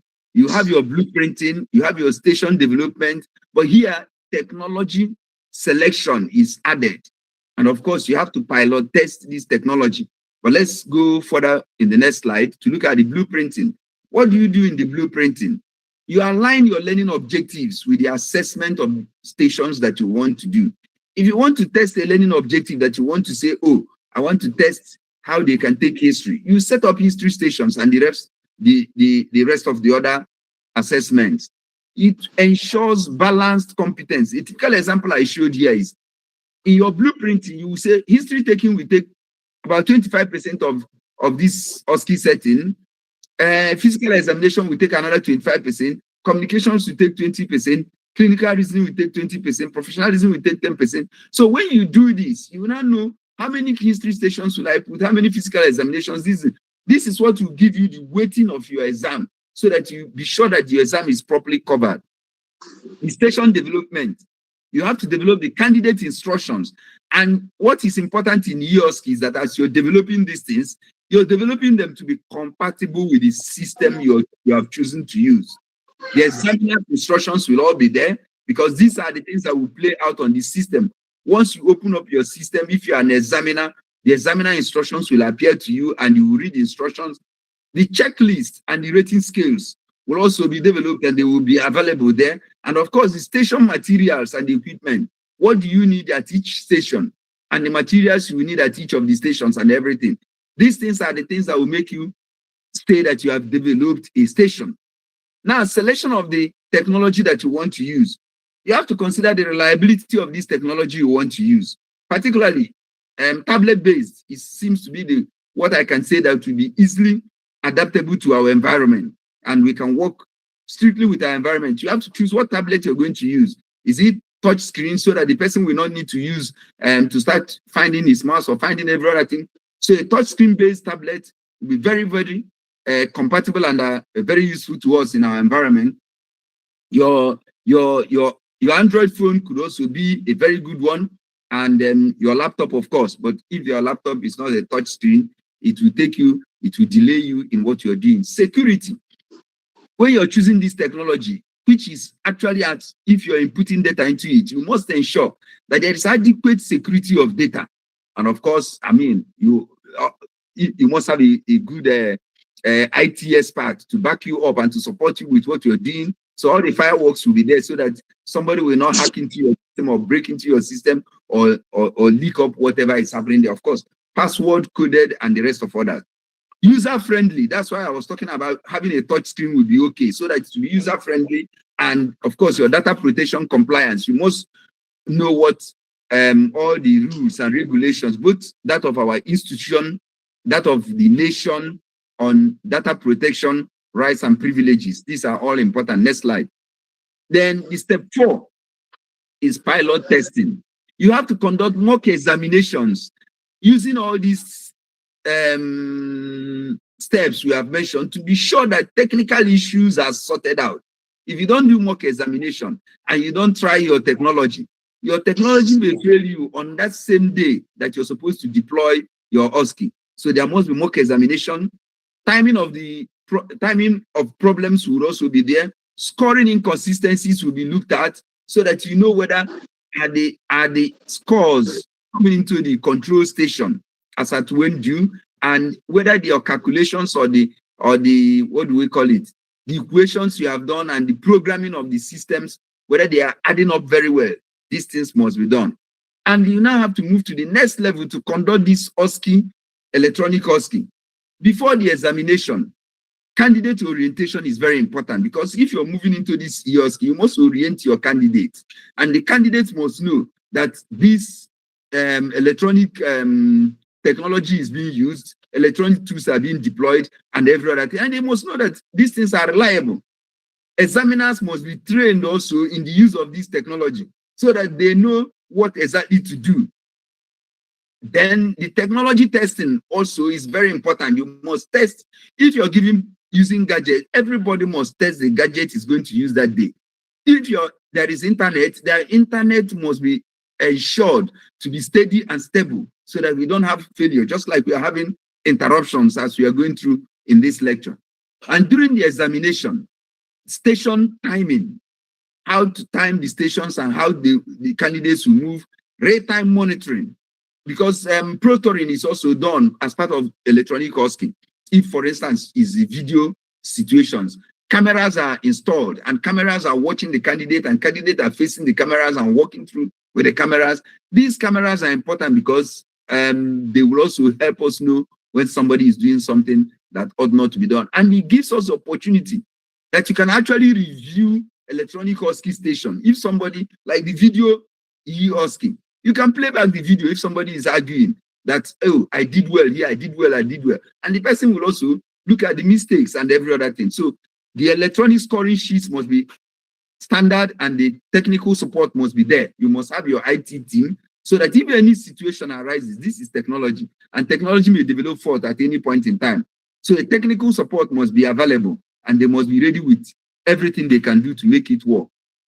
After the examinations, data analysis, feedback generation, of course, quality assurance review. These things are done and they are done seamlessly.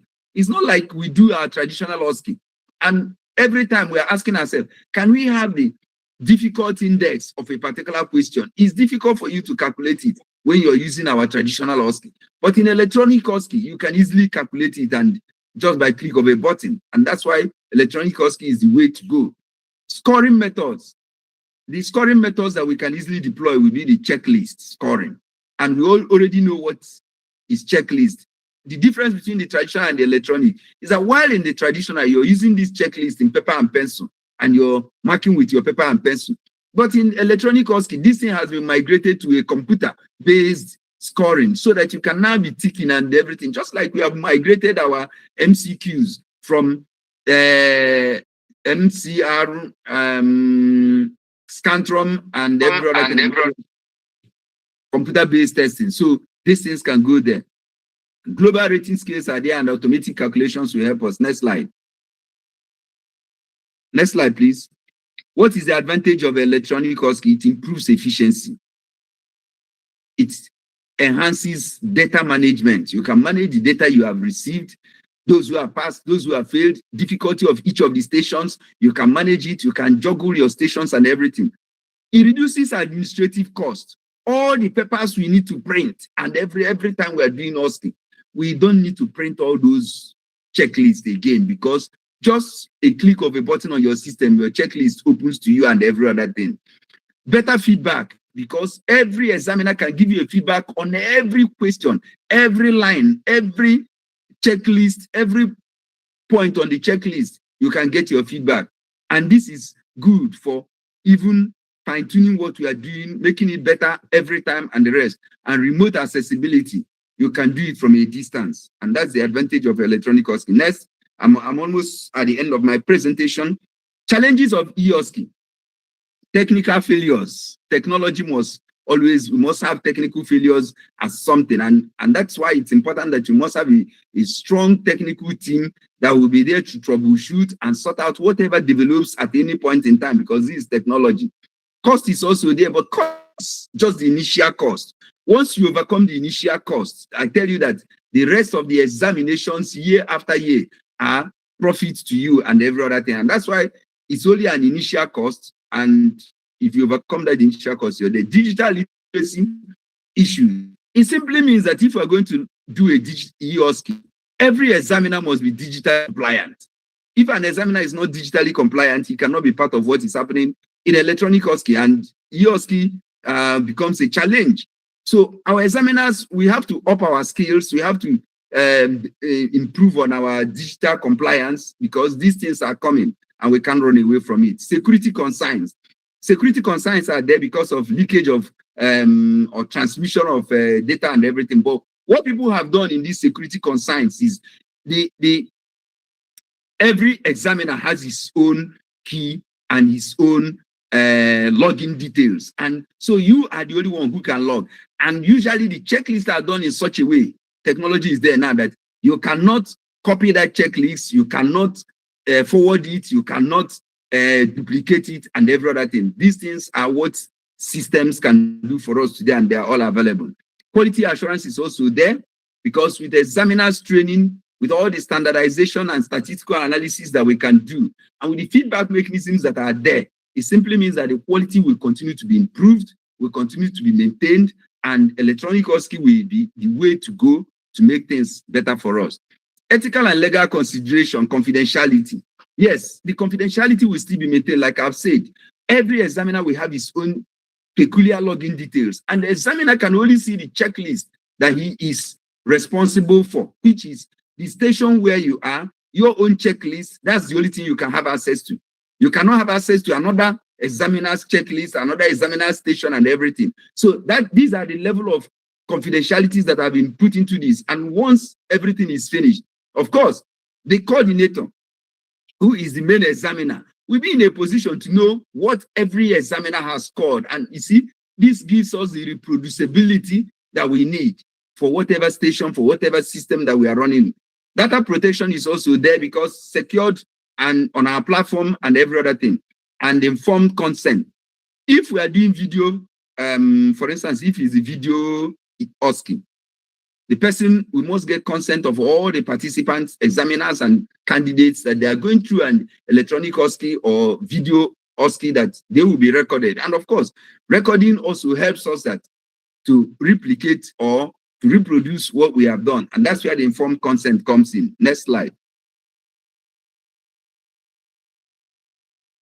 Artificial intelligence in e-OSCE. We know that artificial intelligence has come and we cannot run away from it. Those who have already into this e-OSCE are already putting artificial intelligence to be part of it. Artificial intelligence can give you AI-assisted evaluation of communication skills and clinical reasoning. Today, some OSCE stations are controlled entirely by artificial intelligence. That as soon as the candidate is doing what he's doing, the AI component of the e-OSCE is actually scoring the candidate, evaluating the candidate, and giving you the information. This is already available. Virtual patients are being developed, who are interactive simulators.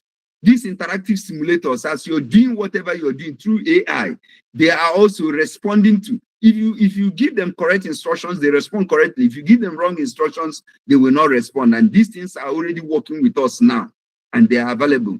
Learning analytics, which is the identification of strengths, weaknesses, even competence gaps of any candidate who goes through all these platforms. So artificial intelligence can only be inputted into our electronic OSCE. If we don't go electronic in our OSCE, we cannot use the artificial intelligence. And artificial intelligence is making things better, and we must key into that. The future directions I will tell us is the virtual reality for our OSCE. So we cannot continue just with our traditional OSCE. We must move with the times, and we must get to the electronic OSCE so that you can bring all the benefit of augmented reality, which are the simulations, all these simulation centers that are being built now. We cannot just do all the manual simulations and everything. The electronic simulations are there, and we have to key into it.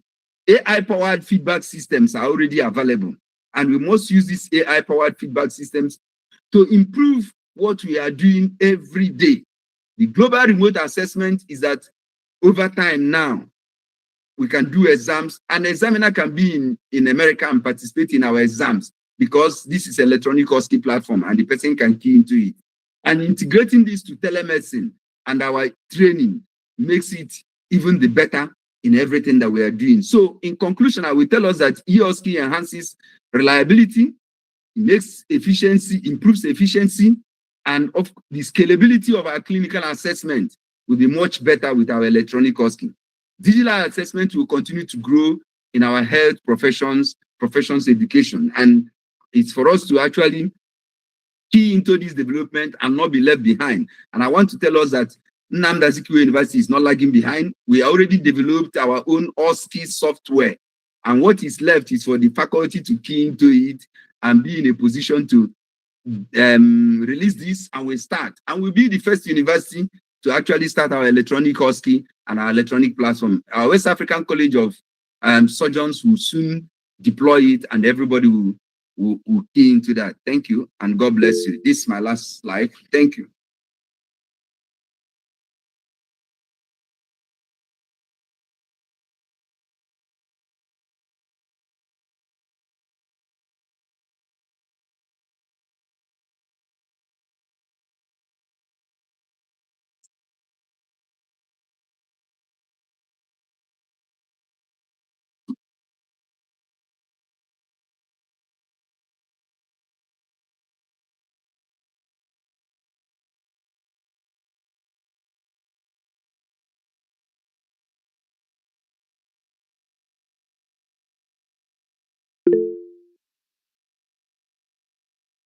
Yes, thank you so much for that question. Yes, eOSCE has been adopted in UK and in US. I have not seen it in anywhere in Nigeria now. So it's something that is coming to us. But because it's been done in the UK, it's done in the US, and they are doing it on regular basis, you're right. Steady electricity and internet is a point. But what I say to us is that we can start with a tablet-based eOSCE. And with our tablet-based eOSCE, all you need is your data on your phone. All of us are already using our tablets and everything. And once you have your data and everything, you can have your internet and you can work with it, and it just works with the station. And what they have done in doing this is that they also do what is called intranet system. And with the intranet system, you don't even need the whole of the internet to work with. All you just need in that intranet system is a closed environment where you are, and it works. So if we start with a tablet-based system and we still do our physical traditional OSCE settings and OSCE stations, but we are now adding the tablet. So we start with our electronic scoring system using an OSCE software. We can leverage on that and start with that before, our backbone infrastructure is getting more robust, we can move to higher levels. But these are being done in several settings, and some examinations you take abroad now are being done in this way. And this is the way to go. We can't be left behind. Thank you.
Okay, let me answer you about this issue of hacking and everything. Now, see, what is important here is you, the coordinator of the exam, you are the person who is in custody of your checklists and all your materials for the exam. So when you put these things into your system and put it into your software, it is secured. It is secured because to develop that, all the necessary security checks and levels of security coding is done. So that is, and when, like I said, because you are not, if you're using a tablet-based system, let me use, for instance, a tablet-based system, where we are talking about issues of hacking is if you have advanced and you're now moving into using telemedicine or video conferencing and the rest of others, then you start using more robust security checks and every other thing. But with a tablet-based system and you work it closely, it's not going to, just like the security we ensure when we do our physical traditional asking, and you're carrying your checklist to your chest, and when you're even printing your checklist, you alone or your few reliable hands are there to print the checklist so that the checklist will not go outside it. So those are still the same levels of checks you do physically when we do the physical OSCE and everything. These are things that are done electronically. Let me tell you, if we are for the fear of hacking and we say we cannot do anything, then it means that the world wouldn't have continued to advance in the digital direction. These things are there, but there are antidotes to it and there are checkmates to it and every other thing. That's why I say you must have a good technical team to work with you when you're moving into the electronic OSCE platform. But it's safe and people have used it. Universities are using it. A lot of places are using it and it's working effectively. So we cannot do less. Thank you.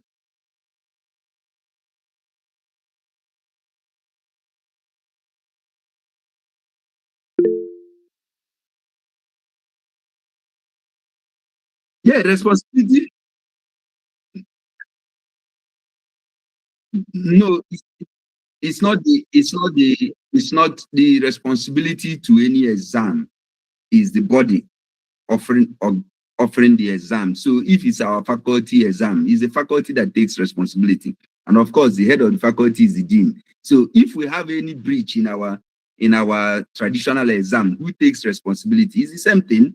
If we have any breach at any point in time, it is the organizers of the exam or those who are responsible for the exam that takes the responsibility. So the system you're using is an electronic assistant tools. That's what it's meant to be. They are assisting to make your work easier and every other thing. Just like the normal exams we do, even if it's our MCQs and every other thing. You know how we got our MCQ? You carry it and you continue. Even the computer-based test that we are doing now, is it not already? Computer-based test is an advancement of our MCQ to a computer-based test. Since we started doing computer-based tests, if there is a leakage in the computer-based test, are we going to hold the computer system that is it's us? So these things are still our responsibility and we cannot run away from it.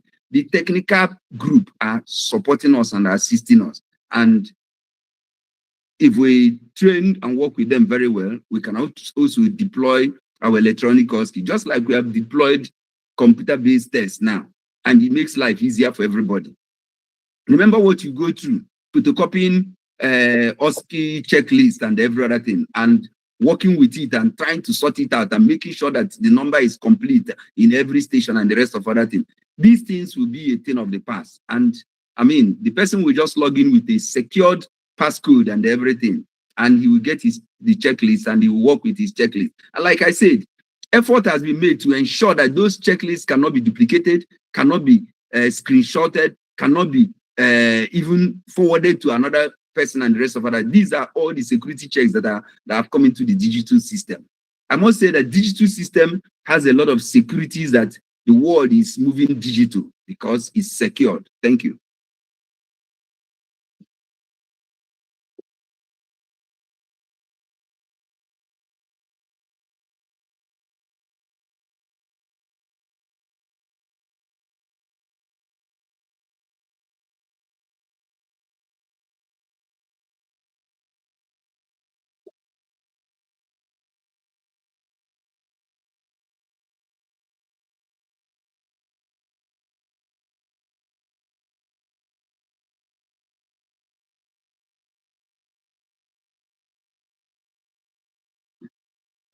Okay, thank you, my dean, and then the presentation. That's wonderful. Thank you, Professor Ketchebel. My question is almost answered, but I want to ask, like what Professor Udigwe asked about whether it's been used in any part of the medical system. Is it possible that since we are now in the era of AI and AI generating most things, is it possible that the entire question in a particular time can be hacked or cloned? And what effect can it have in a medical school to say that almost the entire questions are hacked due to e-OSCE, knowing the experiences we've had here and there? Other things have been taken care of. Thank you. I want to allay our fears. What you have said is a hypothetical fear. It's not possible for the entire OSCE to be hacked and every other thing. No, it is not possible.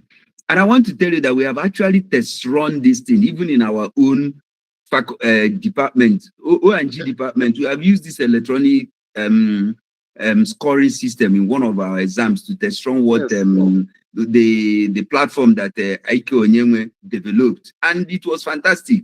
We've also done pilot testing in our faculty of O&G, West African College of Surgeons, doing exams at different in Lagos and Ibadan, and doing our update course and test running it and taking it 3 times from the different angles, and it worked effectively. So I'm telling you that this thing is something that works. And when it starts working, all of us, when we deploy it, all of us will enjoy it. And I'm saying that the Faculty of Medicine, Nnamdi Azikiwe University, should rise to deploy electronic OSCE, because we don't need to wait for others to run with it and we now start following. We are not follow. We can move with the innovation. And I mean, we'll be setting the pace and others will be following us. Thank you.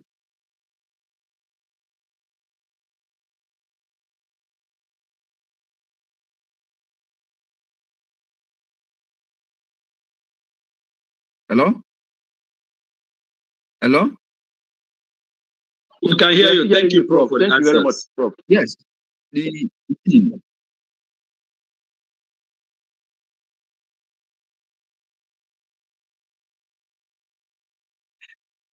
Yes, because let me assure you, nobody will compromise the back end because it's only the coordinator of the exam. Like if it's a department, the head of department, it's only you, the head of department. It's only the person who you give your super ID to work for you. For instance, if you the who is in charge, you're not digitally compliant very well, and you decide to let somebody else manipulate it for you, that's where the compromise can come. Because every compromise in a system is done by people who run that system. And so if you give out your passcode to somebody, your assistant, to work for you, the assistant can enter and do some other things. So the reliability, the everything depends on you, who is the coordinator of the exams. You deploy it, you run it, you manage it. And okay, look at now we're doing, let me take, for instance, our West African College of Surgeons exams. And we run our CBT test all over the West African region, 8 centers, and JAM does it for us. Let me tell you, they secure it so much that it is only the JAM official that has the code to open up the system and every other thing, because they take responsibility. The same way, it is only you who is the chief examiner that will have the code to release this exam and to do anything on it. So if you, the chief examiner, you give somebody your code and somebody does anything with your code, that's the only way it can be compromised. Otherwise, it will not be compromised. And so it's the integrity of the chief examiner that is on test at this point in time. So it's possible. If our CBT that we are doing in our CBT centers, and we are all enjoying CBT, and we have been saved the trauma of photocopying MCQ papers and marking MCQs manually and every other thing, and we are all enjoying it. Let me tell you, when we deploy e-OSCE, we will all enjoy it again, and we'll say, is this thing so good and so so feasible and so wonderful like this that we are suffering ourselves, getting a checklist and marking one by one, line by line, and every other thing and the rest. So EOSCI is the way to go, and I'll bet on it any day. Thank you.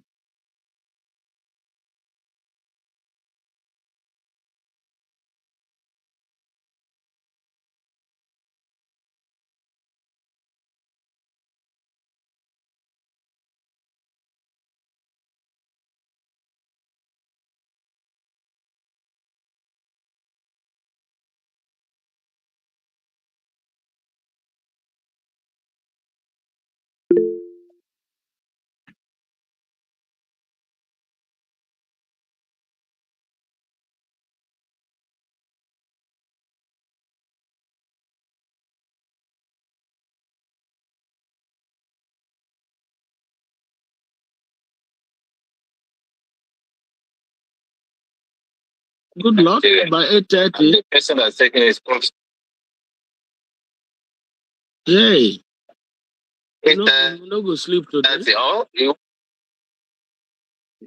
It's no longer adult education now. This is adult abuse, bro. This is adult abuse.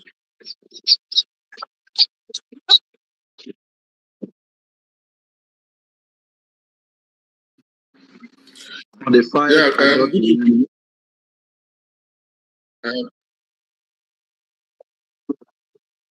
Good evening, everyone. I want to welcome Professor Peter Didebebe. I'll just see my face for a while. Okay.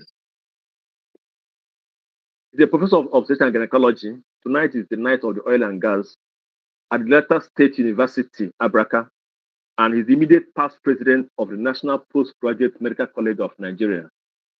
He's been a professor for well over more than 10 years and has served as the head of maternal and fetal unit of the Delta State University Hospital since 2011. Been PhD for 5 years and 2 years as director of medical education. He's also been the provost of the College of Health Sciences at Delta State University between 2014 and 2018. He served as an external examiner for over 10 Nigerian medical schools and has assessed over 25 candidates for professional positions in Nigerian university. He's been secretary of the Faculty of Obstetrics and Gynecology at the National College, also chairman, and he has pioneered key reforms, including instituting the first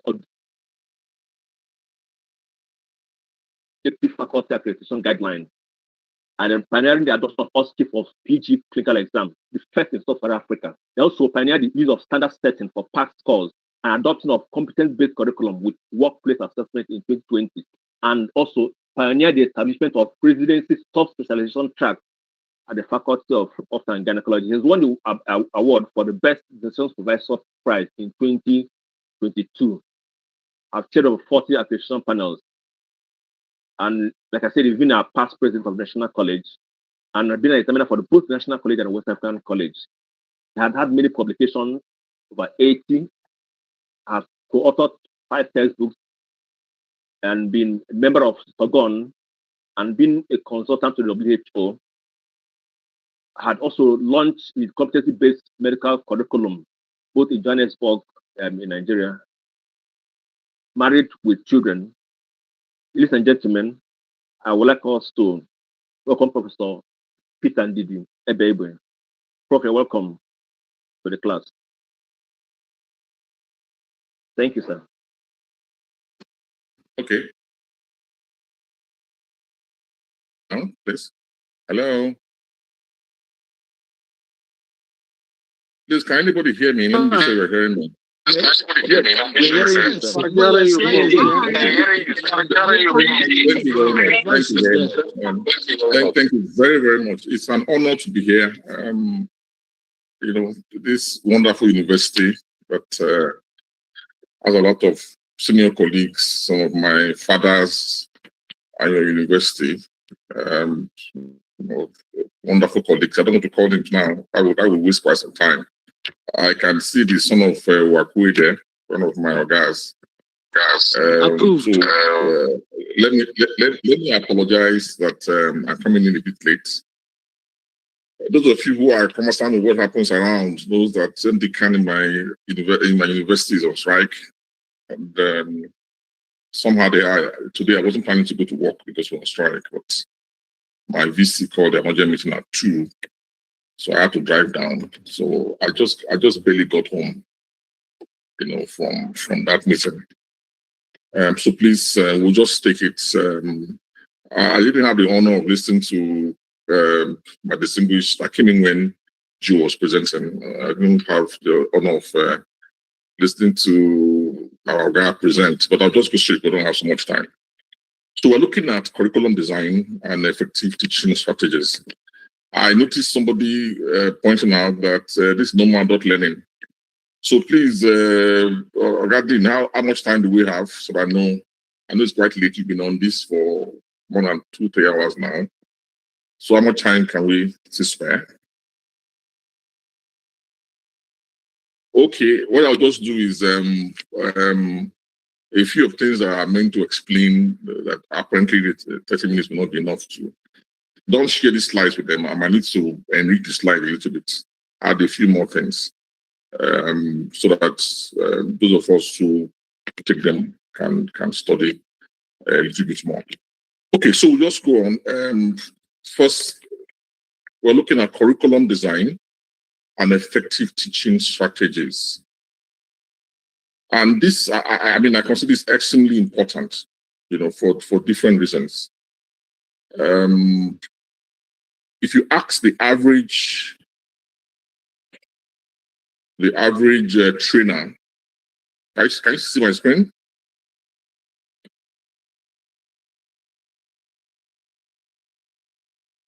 Can you see my screen? You can see it? Okay, let me refresh. Okay, I just put it on. Okay, let me just reshare it again. Maybe it not be better this one.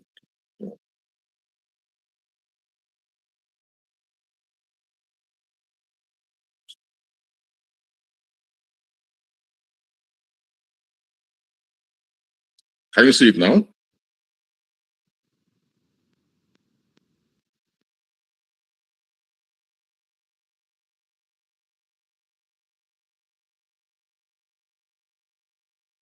Okay, just give me a minute. If it doesn't work, then we can share from yours.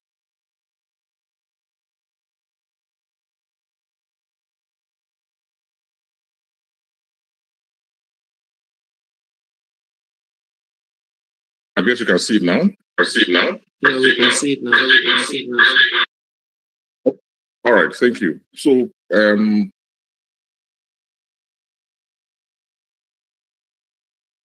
that's better now. So we're looking at curriculum design and effective teaching strategies today. And I'm going to be following this format.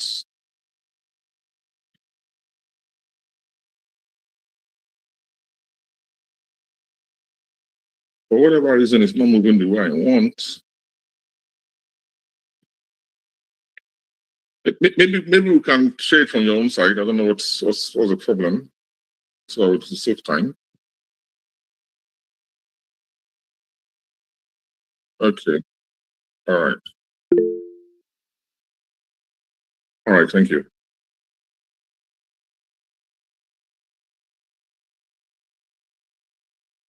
So I was saying that, I'm glad I'm speaking with distinguished academics, to teach both undergraduates and postgraduates. If you look closely at the curricula, postgraduate curricula and undergraduate curricula for most medical schools, and I'm quite conversant with that of the South African College of Surgeons and most of the colleges in the National College, faculties in the National College. I've also looked at those of the Ghanaian College, Liberian College, a few.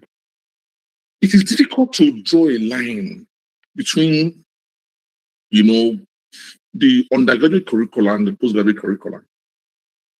In fact, if you look at, there's an assumption that because medicine is on the head to the toe, that the learner should know the spectrum or how much he or she, should know. So sometimes we are not cautious to define exactly what we want to achieve. And if we don't define very clearly what we want to achieve, the students will not know what to aspire to.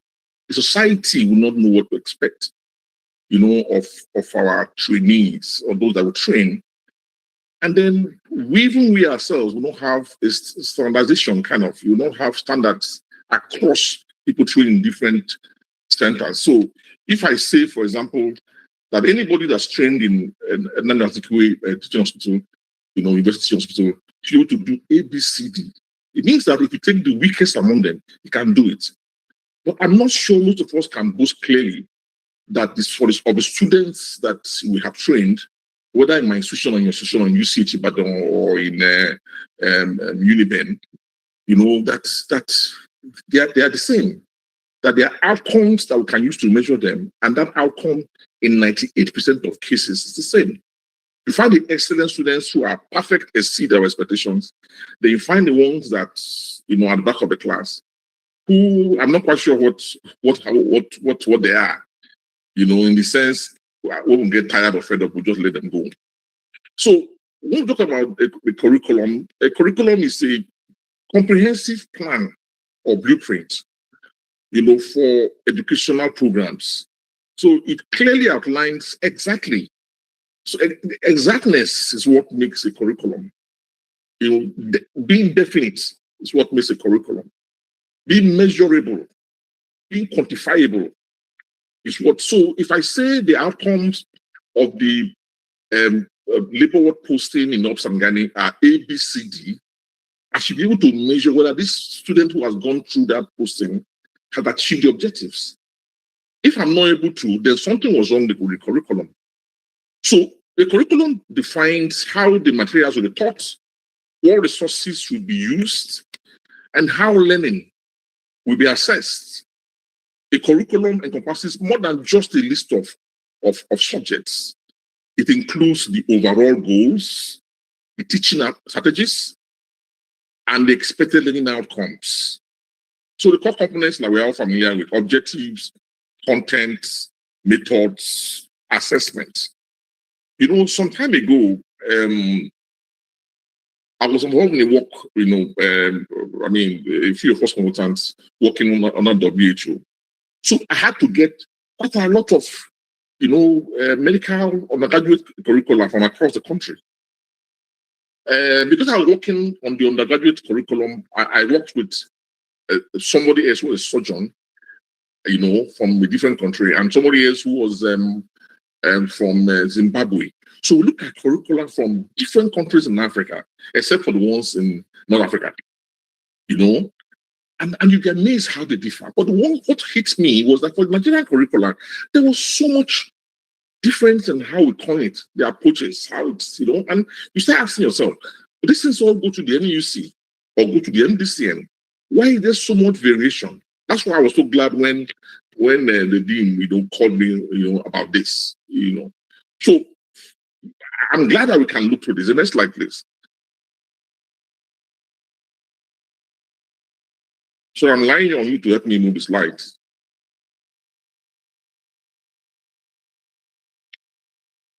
Now, so we're looking at competency-based curriculum. I look at a team, So I'm going to be focusing more on the design of a competency-based curriculum, and what's different between why the shift towards competency-based curriculum. I recall when I got into anatomy, anatomy, physiology, biochemistry. My biochemistry was practically like, I don't know whether you've had the experience. Now we're going to be one other place like Uniben where I schooled. At that time, we were being taught by biochemists.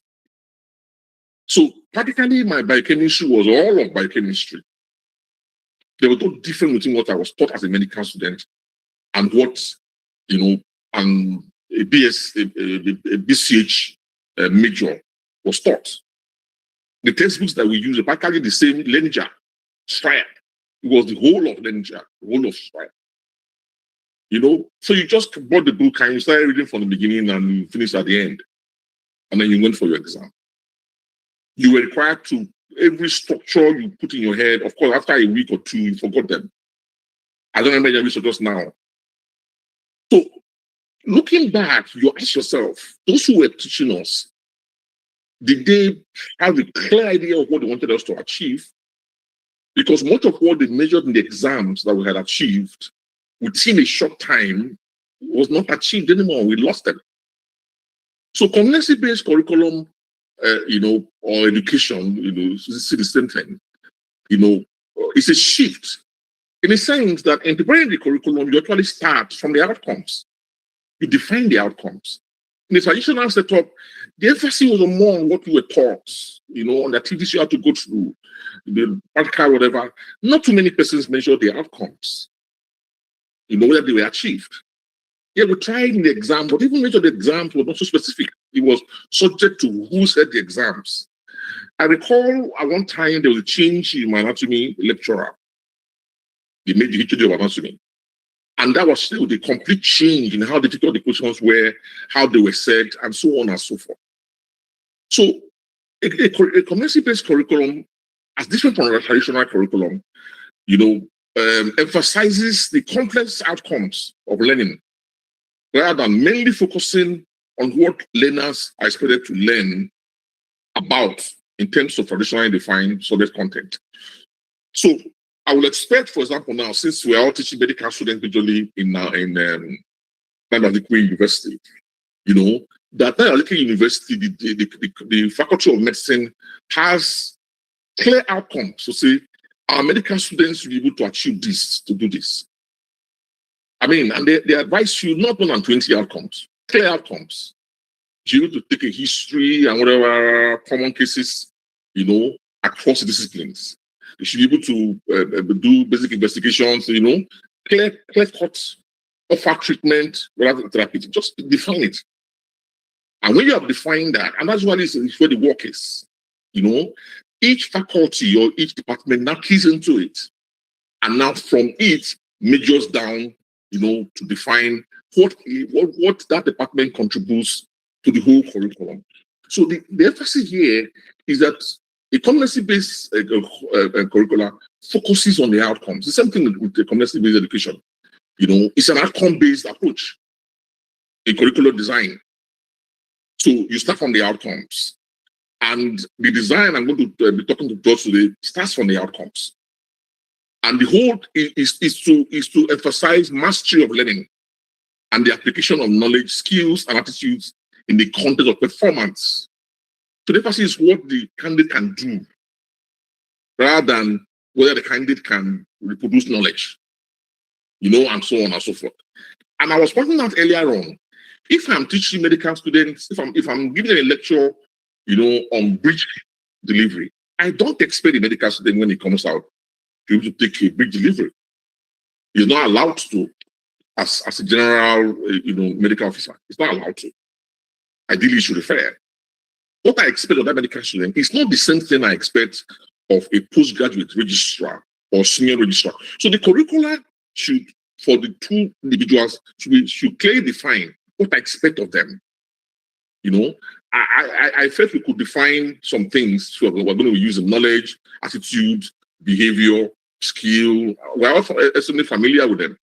But I guess the one I want to emphasize, is the issue of competencies. So we all are familiar with knowledge, being able to recall specifics and universals, being able to recall methods, processes, recall patterns, structures, and so on. Attitudes, your disposition of feelings, behavior, observable conduct towards other people, skills, a specific cognitive or motor ability that typically developed through training and practice. Now, competencies enable you to sum up this, to integrate this. So if I'm going to say, okay, I should be able to perform a heniography. In performing a heniography, I am bringing together knowledge, I'm bringing together skills, I'm bringing together attitudes, I'm bringing together, a certain way of behavior towards the patient, towards the nurses, towards my assistant, and so on and so forth. So we're going to be using more of that word competencies here. A practice activity is also a task. a core part of practice that you're allowed to do, and then competence speaks about how proficient you are in whatever you are permitted to do as a doctor. Let's go on. So, just before we leave the issue of traditional education, I just wanted to emphasize the differences. I've already mentioned a few of them. That the driving force for curriculum is content in traditional education. The driving force for competency education is outcomes. I remember how it is, and it's not difficult to define outcomes. It's not easy to define outcomes. Sincerely speaking, if you sit down and say, okay, as a pathologist, I'm going to teaching, they're going to go through issue pathology. What is the outcome I expect of these students? Then you'll be surprised that unconsciously, if you don't define it before, you'll be expecting them to behave like postgraduates. When I was pros, I had a meeting with some students, and they complained about the lecturer who was to teach them about ovarian cancer. And the slide he came with had about 80 slides on ovarian cancer for medical students. And when I look at the content could have been used for any postgraduate object course or revision course. That's not appropriate. If you had not defined what you want the students to do when they come out with ovarian cancer, then you cannot define appropriately what you should teach them. You don't throw all knowledge at them. What you are teaching them should be focused or determined by what you expect of them. So if I expect them, I don't expect them to manage ovarian cancer. I don't expect them to admit a patient with ovarian cancer. I expect them to recognize the symptoms. I expect them to be able to do basic investigations and know what the results imply. I'm not expecting them to do an especially laparotomy. So that's what we now draw a line between how deep I go in my lectures with a medical student and how deep I go in my lectures with a postgraduate. And these things are what sometimes are not clearly defined, by traditional education. So competency-based education defines the outcomes and therefore defines, what you should teach. So under competency-based education, you can have pharmacology for nurses, pharmacology for doctors, pharmacology for postgraduates in pharmacology. And each of these pharmacology curriculum is different. The depth is different because of different expectations of what they should achieve. Now, before I leave here, to emphasize that competency-based education emphasizes our being sure of that the subjects, the student, whether undergraduate or postgraduate, has achieved the outcomes before he leaves the program. And that is based on evidence, continuous accumulation of evidence over time. That's why you find that as much as possible, the emphasis in competency-based education is on outcome measurement in the real setting. So can he examine a real patient as distinct from can he examine a mannequin? That might help, but can he examine a real patient? Can he take a history from a real patient in a real hospital setting?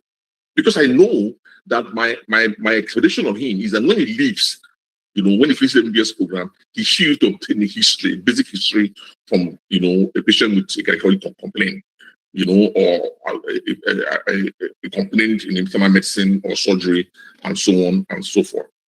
So we'll now go on to the issue of the curriculum design. The first step, like I said, is to define the graduate outcomes clearly.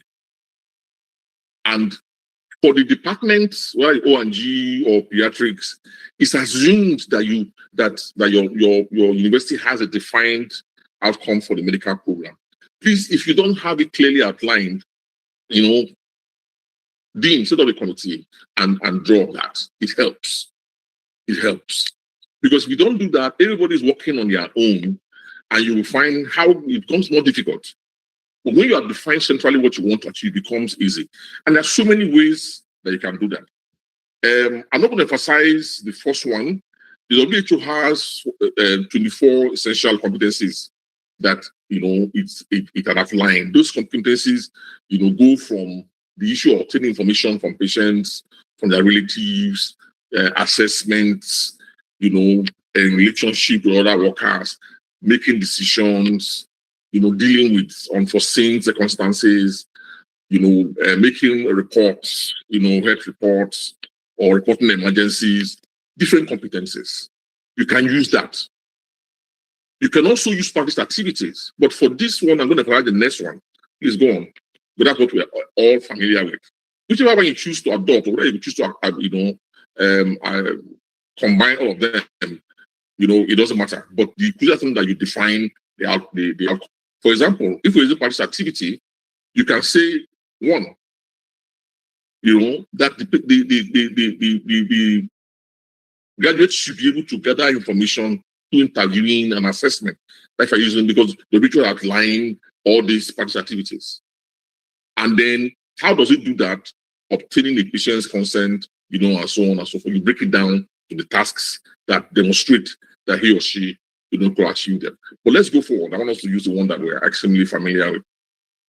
So you can present the outcomes in terms of competency statements, which is what we are more familiar with, in line with the principles of competency-based lesson. For example, at graduation, I use North and Ghana now, the obstetrician and gynecologist should be able to provide expert evidence-based care for patients through managing complex obstetric and gynecological conditions across multiple subspecialties. Now, this is a competency statement. In other words, you have the knowledge, you have the skills, you have the attitude and behavior to be able to provide this care, all that's required to provide this care. Then when you have done that, you now go ahead. So what does it need to learn? What does it need to be taught to achieve these outcomes? That's where the content comes in. You now define the knowledge that he needs to acquire. And you see some of that are outlined here. Knowledge of obstetric and gynecological anatomy, pharmacology and therapeutics of specific agents, and so on and so forth. Next slide, please. It's usually a long list of all the topics he needs to do. Just one. Then you now define the tasks that he needs to do to achieve that. We find the contents, but we're not breaking it up into a task. If he needs to be running this expert care, he needs to be able to create history, a detailed history. He needs to be able to conduct appropriate clinical examinations, including pelvic examination. He needs to be able to assess and accurately evaluating patients adequately and promptly. So you outline it. This is a lot of work, but you outline each specific ones. Please go on. So when you have now defined this, we have outlined, the outcomes. I said the difference between competency-based and the other one is that we start from outcomes here and now work to how do we achieve the outcome. So you define these outcomes along different lines.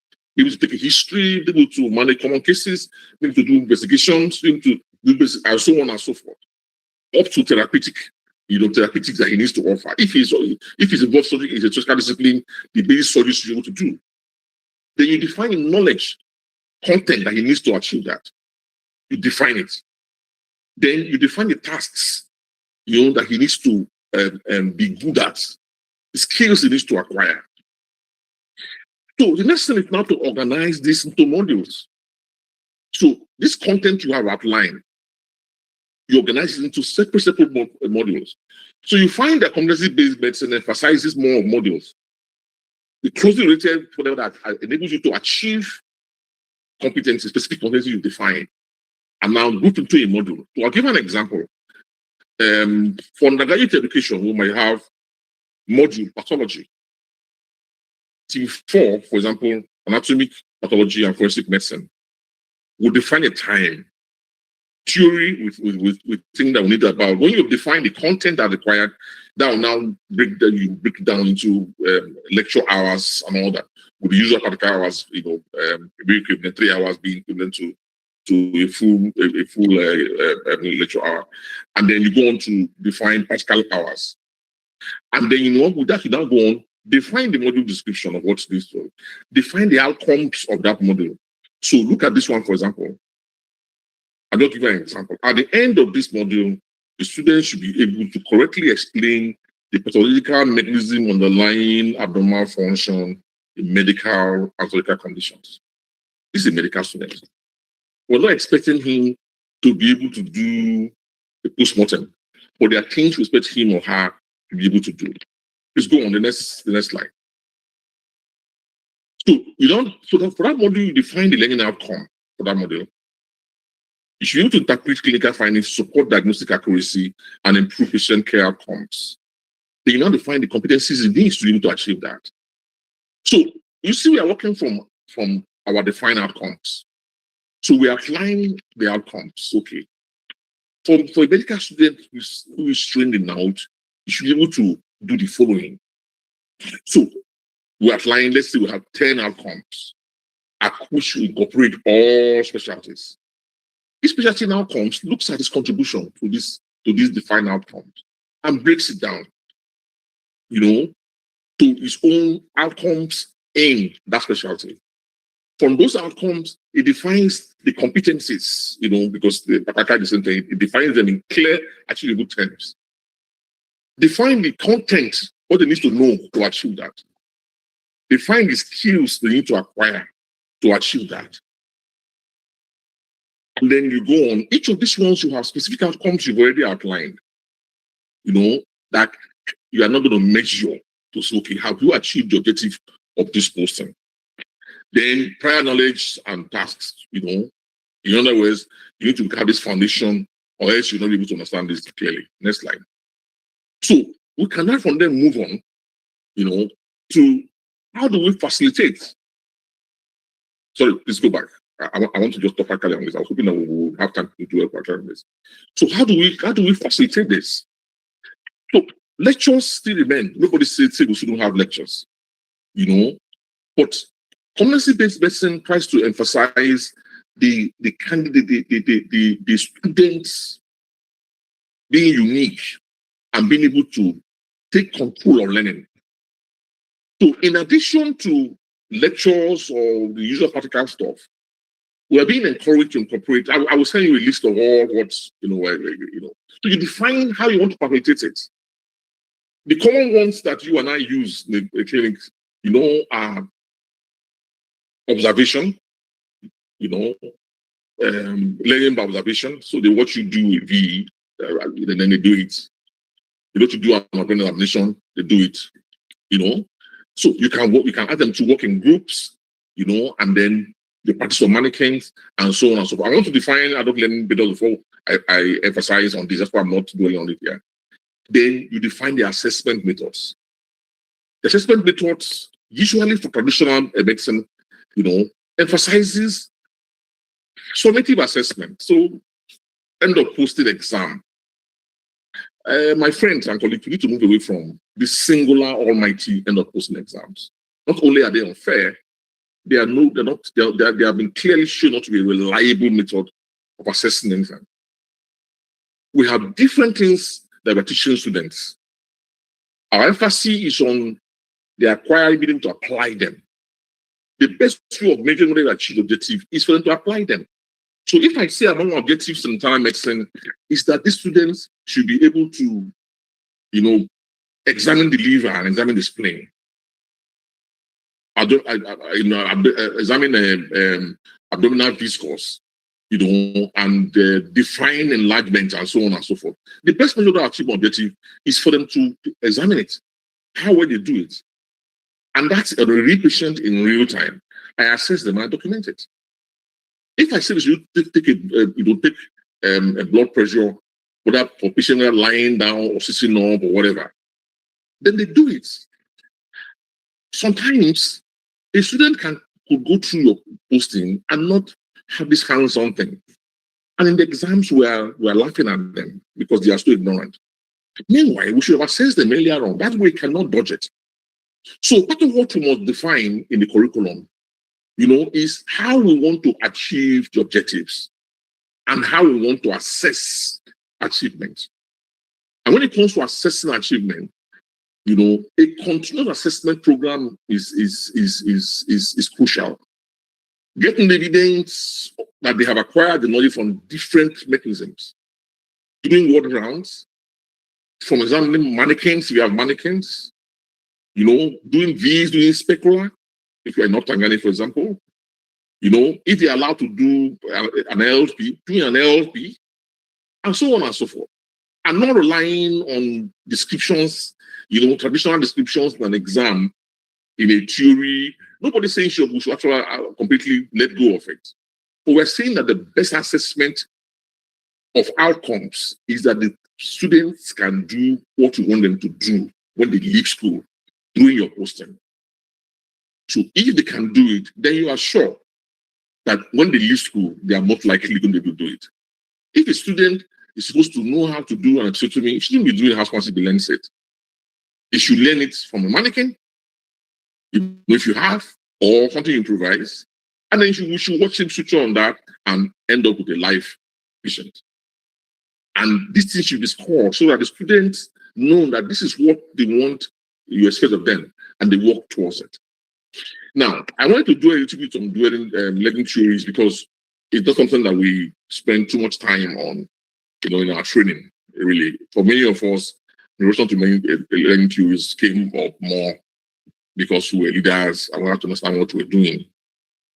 So the word theory is quite commonly used to represent knowledge or cognitive components, in our day-to-day work.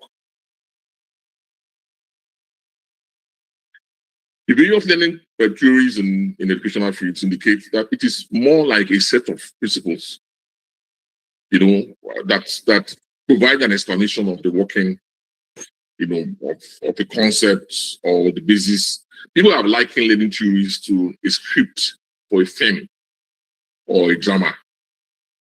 So why is this patient behaving like this? It's following a script. So the same thing, if you understand human learning theories well, then we know which one to apply at different times.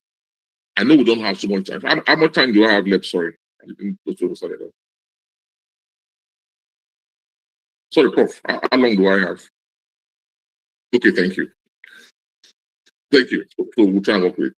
So part of the reason why I want us to look at this is because I want to emphasize what the competency-based medicine is built on,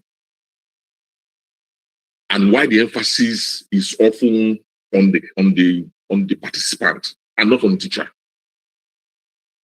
Under competency-based curricula and competency-based learning, the teacher his job is not the driver of the whole learning process. In fact, to drive the whole learning process, everybody is now involved. But more importantly, the student is involved, more involved than the ordinarily is. In traditional setting, the student is more passive. Comes for lecture, sits down, just listens, and then walks away. That's not so under competency-based learning. And that's what's being encouraged. That we get the students involved in the learning process. So I'm introducing us to this because I want to end up with the theory on which competency-based lesson builds, itself. Now, so for example, we have the behaviorism theory, which says that learning is a change in behavior. We're all familiar with this, because we often have to deal with this when we're dealing with health promotion, and changing behavior, abortions, drug abuse, and so on and so forth. It says that learning is changing behavior in the desired direction. That happens due to using various techniques like reward and encouragement for correct behavior, repetition, feedback, and so on and so forth. Cognitivism theory represents internal cognitive restructuring due to changes in individual schemata or knowledge.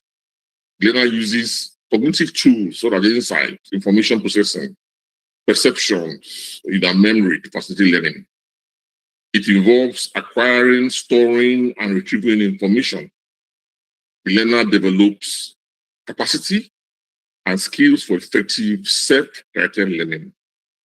The teacher facilitates the learner about learn how to learn. So the teacher's job is to create the environment, the scenarios. Learning is driven, by the students. Now, next one. Next slide, please.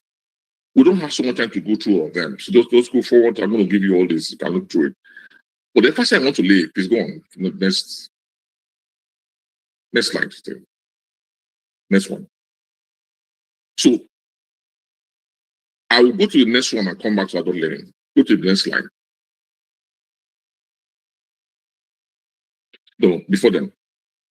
So the competency-based learning curriculum aligns with the social constructivity.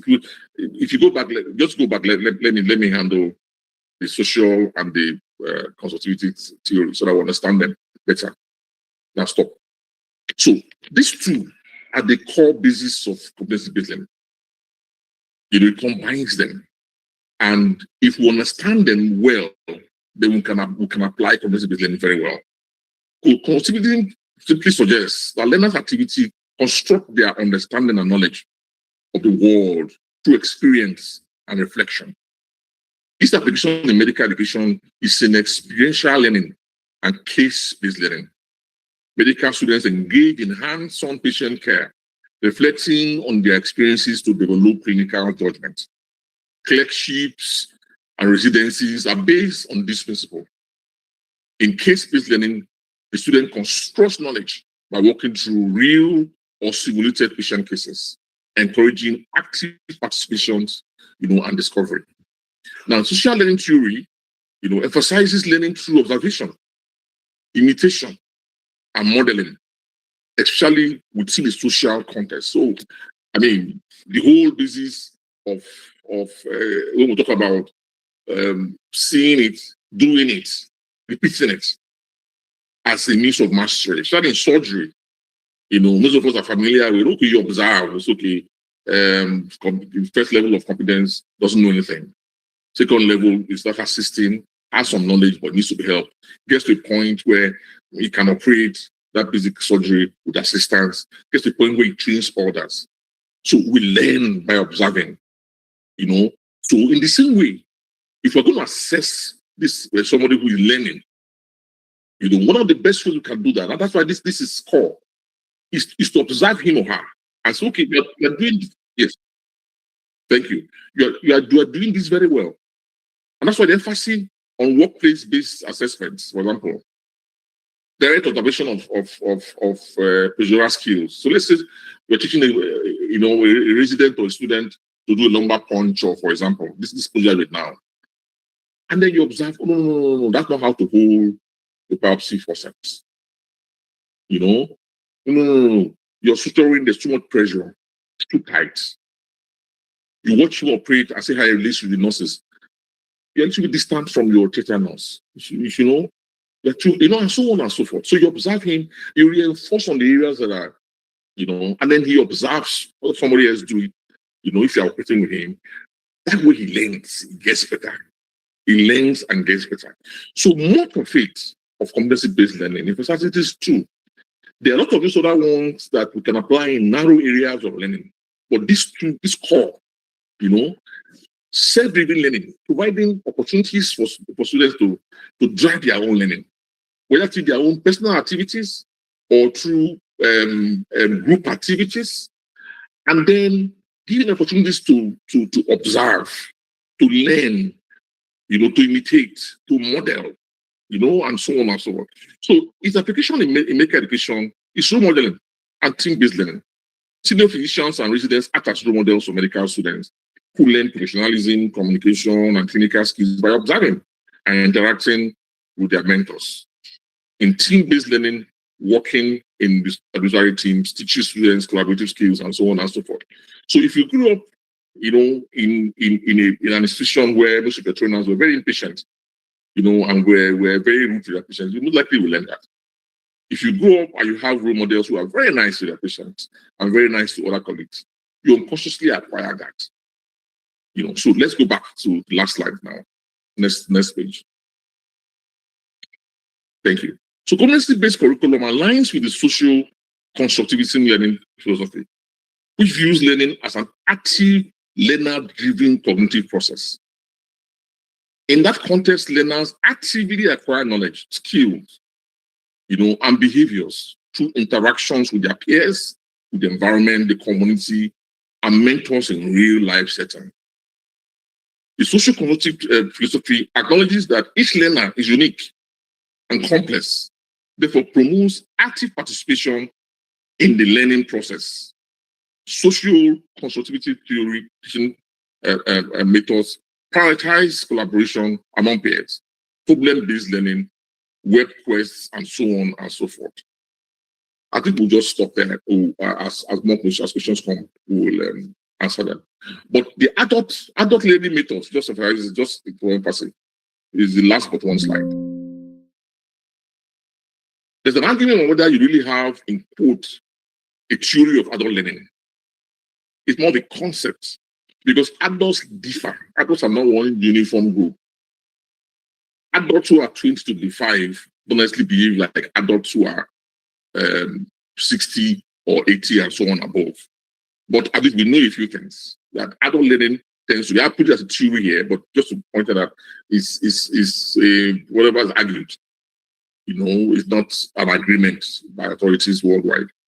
So it's self-directed, motivated by internal factors, here to bring live experiences. So practice, emphasizing practical experience, the opportunities for them to interact, to make their own inputs, to share from their experiences and all that will help better than loads of theory, and all that. Practitioners engage in several learning activities to keep up to date with medical student residents. So we can incorporate that, but the crucial thing is that for adults, learning should be in small pieces. For adults, learning should be self-directed as much as possible. It should play an active role in learning. For adults, the goal should be clearly defined. For adults, should be opportunity for them to learn in their own way and give opportunities, different environments, different ways, and not insist on one monologue, one way, that must achieve, all that. Now, I'm sure we should be summarizing now. Let me try and run through what we have said so far. Competency-based learning is slightly different from what we are used to. The emphasis of competency-based learning is on outcomes. You're asking yourself now, this student I'm training, when he comes out, will you be able to achieve the outcomes, the objectives of our training? That's why for curricular development, we advise to start from the outcomes. Define the outcomes. What do you want students to achieve? Students who are going through surgical posting. You want them to do laparotomy? Of course not. You want them to recognize clear-cut landmarks, surgical landmarks? Yes. You want them to define symptoms of common conditions? Yes. So define those outcomes. Having defined those outcomes, clearly outline them. How do you achieve those outcomes? What do you need to know? What do you need to know in terms of content, theory, knowledge? What skills do they need to achieve? You define them. What attitudes should they have to be able to achieve those things? So you define that's what you want to achieve, which will now say are competencies or clear definition of outcomes. You define the contents, you define the skills they need to acquire. Now, you group similar skills and similar knowledge into modules, into small compartments achievable. That's what they're calling modules. They are relating to similar things you want to achieve. So you can have, a labor ward module. You can have a module on dental care. You can have, and so on and so forth. You can have a module on GIT medicine, or anyhow you define it. But similar things. The content, the skills they need to acquire, define it. When you've gone through this module, we need to do A, B, C, D. I haven't defined it like that.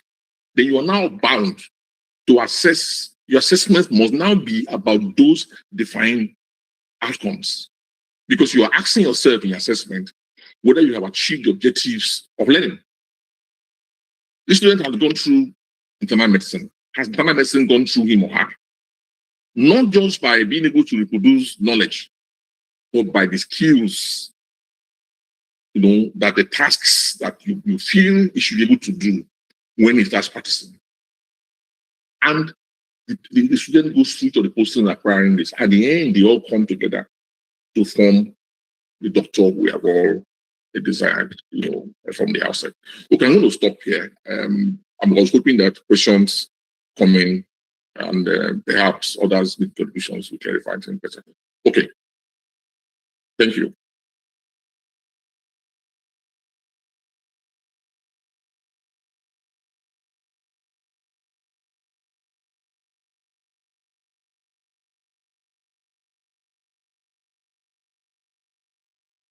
Coming in.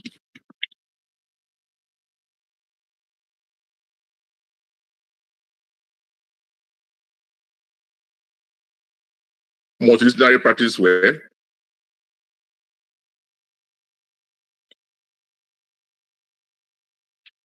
maybe the person asking the question should define what to mean by multidisciplinary practice. Because I assume we're talking about, it's a medical school, isn't it? I assume our focus is more on medical education, isn't it? On health education. Abi?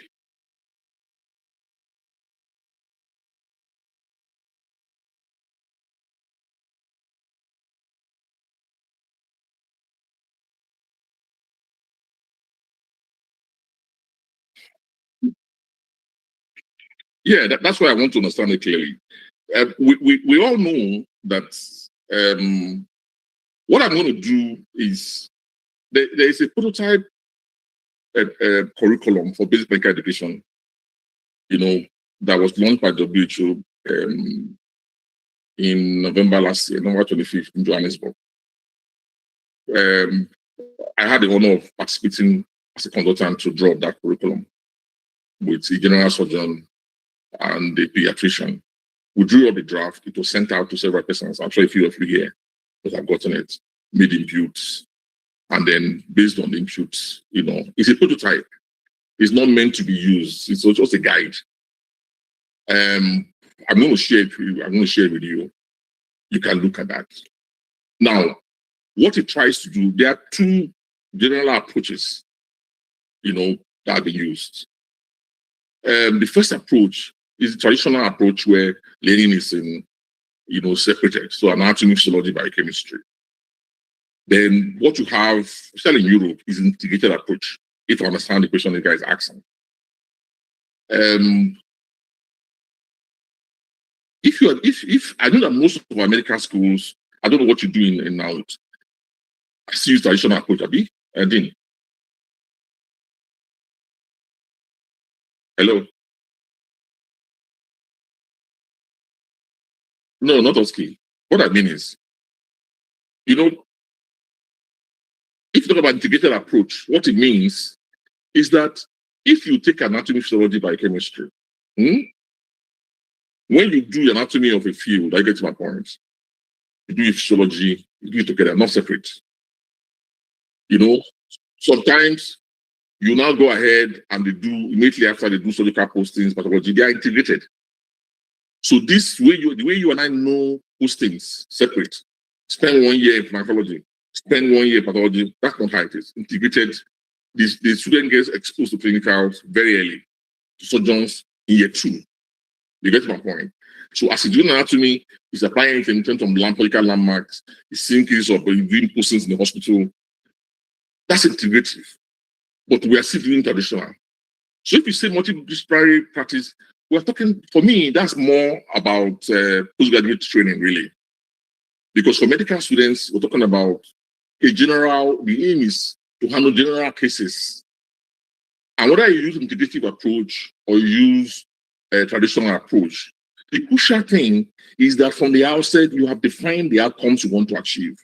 If you say a student should take a history, that means across disciplines in common cases, when that student comes out, whether he has a patient with complaints of groin swelling, he can take a history. Whether the patient has dimensional bleeding, he can take a history. Whether he has hemoptysis, he can take a history. So when the student comes out, when we came out as medical officers, we're not gynecologists. We're a combination of everything we have learned everywhere. And what we're making is that works easier when there's a clear definition from the outset what you're going to achieve. Before every other specialty starts now knowing its own input, into it. So I'll give an example.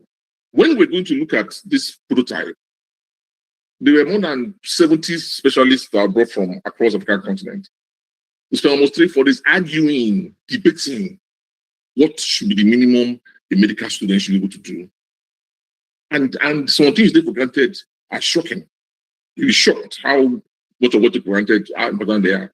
So should the student be able to do this or do that? How far do we expect him to do? Should the student be able to perform the lesson of labor? Or should they be able to, and so on and so forth.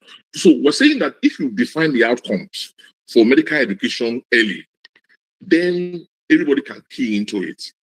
When you now get to Osangani, you define the outcomes you want to achieve, then that shapes your curriculum. What we tend to do is that we already have content that we want to cover, we already have a structure. It's not as if we don't know about outcomes, but the emphasis is not enough. That's what I'm saying. So a student could easily pass through our postings and not achieve those outcomes. That's why you find students who they learn some things in their housemanship that you should have learned when they were working. It wasn't emphasized. That's the point I'm making. So I hope I've answered the question. If I'm not, anybody can help. I don't understand the question well.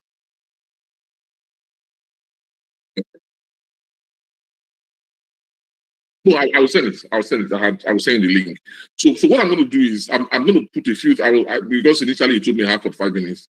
I thought, and then I knew you had increased how much time you gave. I know it's quite late, so I had hoped you would go up to one. So I had to remove a few slides. So I'm going to put them back. Because I want to speak to them. So don't share this. I'm going to give you a Richard's line, and I'm going to share those curriculum so that. And the WHO framework. So you can look at how that prototype was designed, and then you can follow it. It's not difficult. Define the outcomes, define the competencies they should achieve. From then work on, define the contents, define the skills, the tasks, organize it into modules, allocate time to them. We tend to reverse it the other way. We already have modules. Sometimes those modules don't have outcome clearly defined. So the candidate might just stroll through. But if we have defined 10 outcomes, and when you define those core 10 outcomes, your examination assessments about those 10 outcomes. So the students know from the outside, I must be able to do an EBT when I go to pediatrics. It's a core requirement. I must be able to examine the patient's abdomen. It's a core requirement. And they will assess me in the exam when I can do it. As you take a history from a child that has this, they will assess me. So everybody is clear. Yeah, you don't deviate from it at the end when you're assessing them. Okay.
All right, good night. Thank you. Good night. Good night, Dean.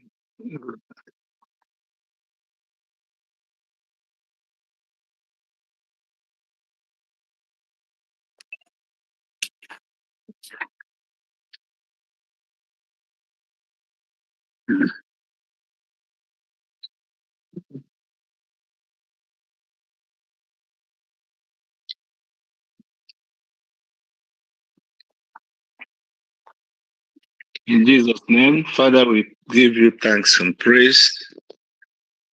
The opportunity you gave to us to learn. We've listened to our resource persons.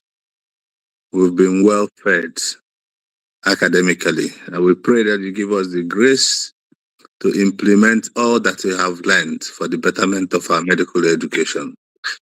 as we retire to our various homes tonight, grant us peaceful night rest so that we shall be able to assemble tomorrow for a conclusion of this program to your own glory. Through Jesus Christ our Lord. Amen. Amen. Amen. Amen. Good night, everybody. Good night, everybody. Good night. Good night, all. Good Good all. Good night. Thank you. Good Good night. night, all. participants should Good come night, with the everybody.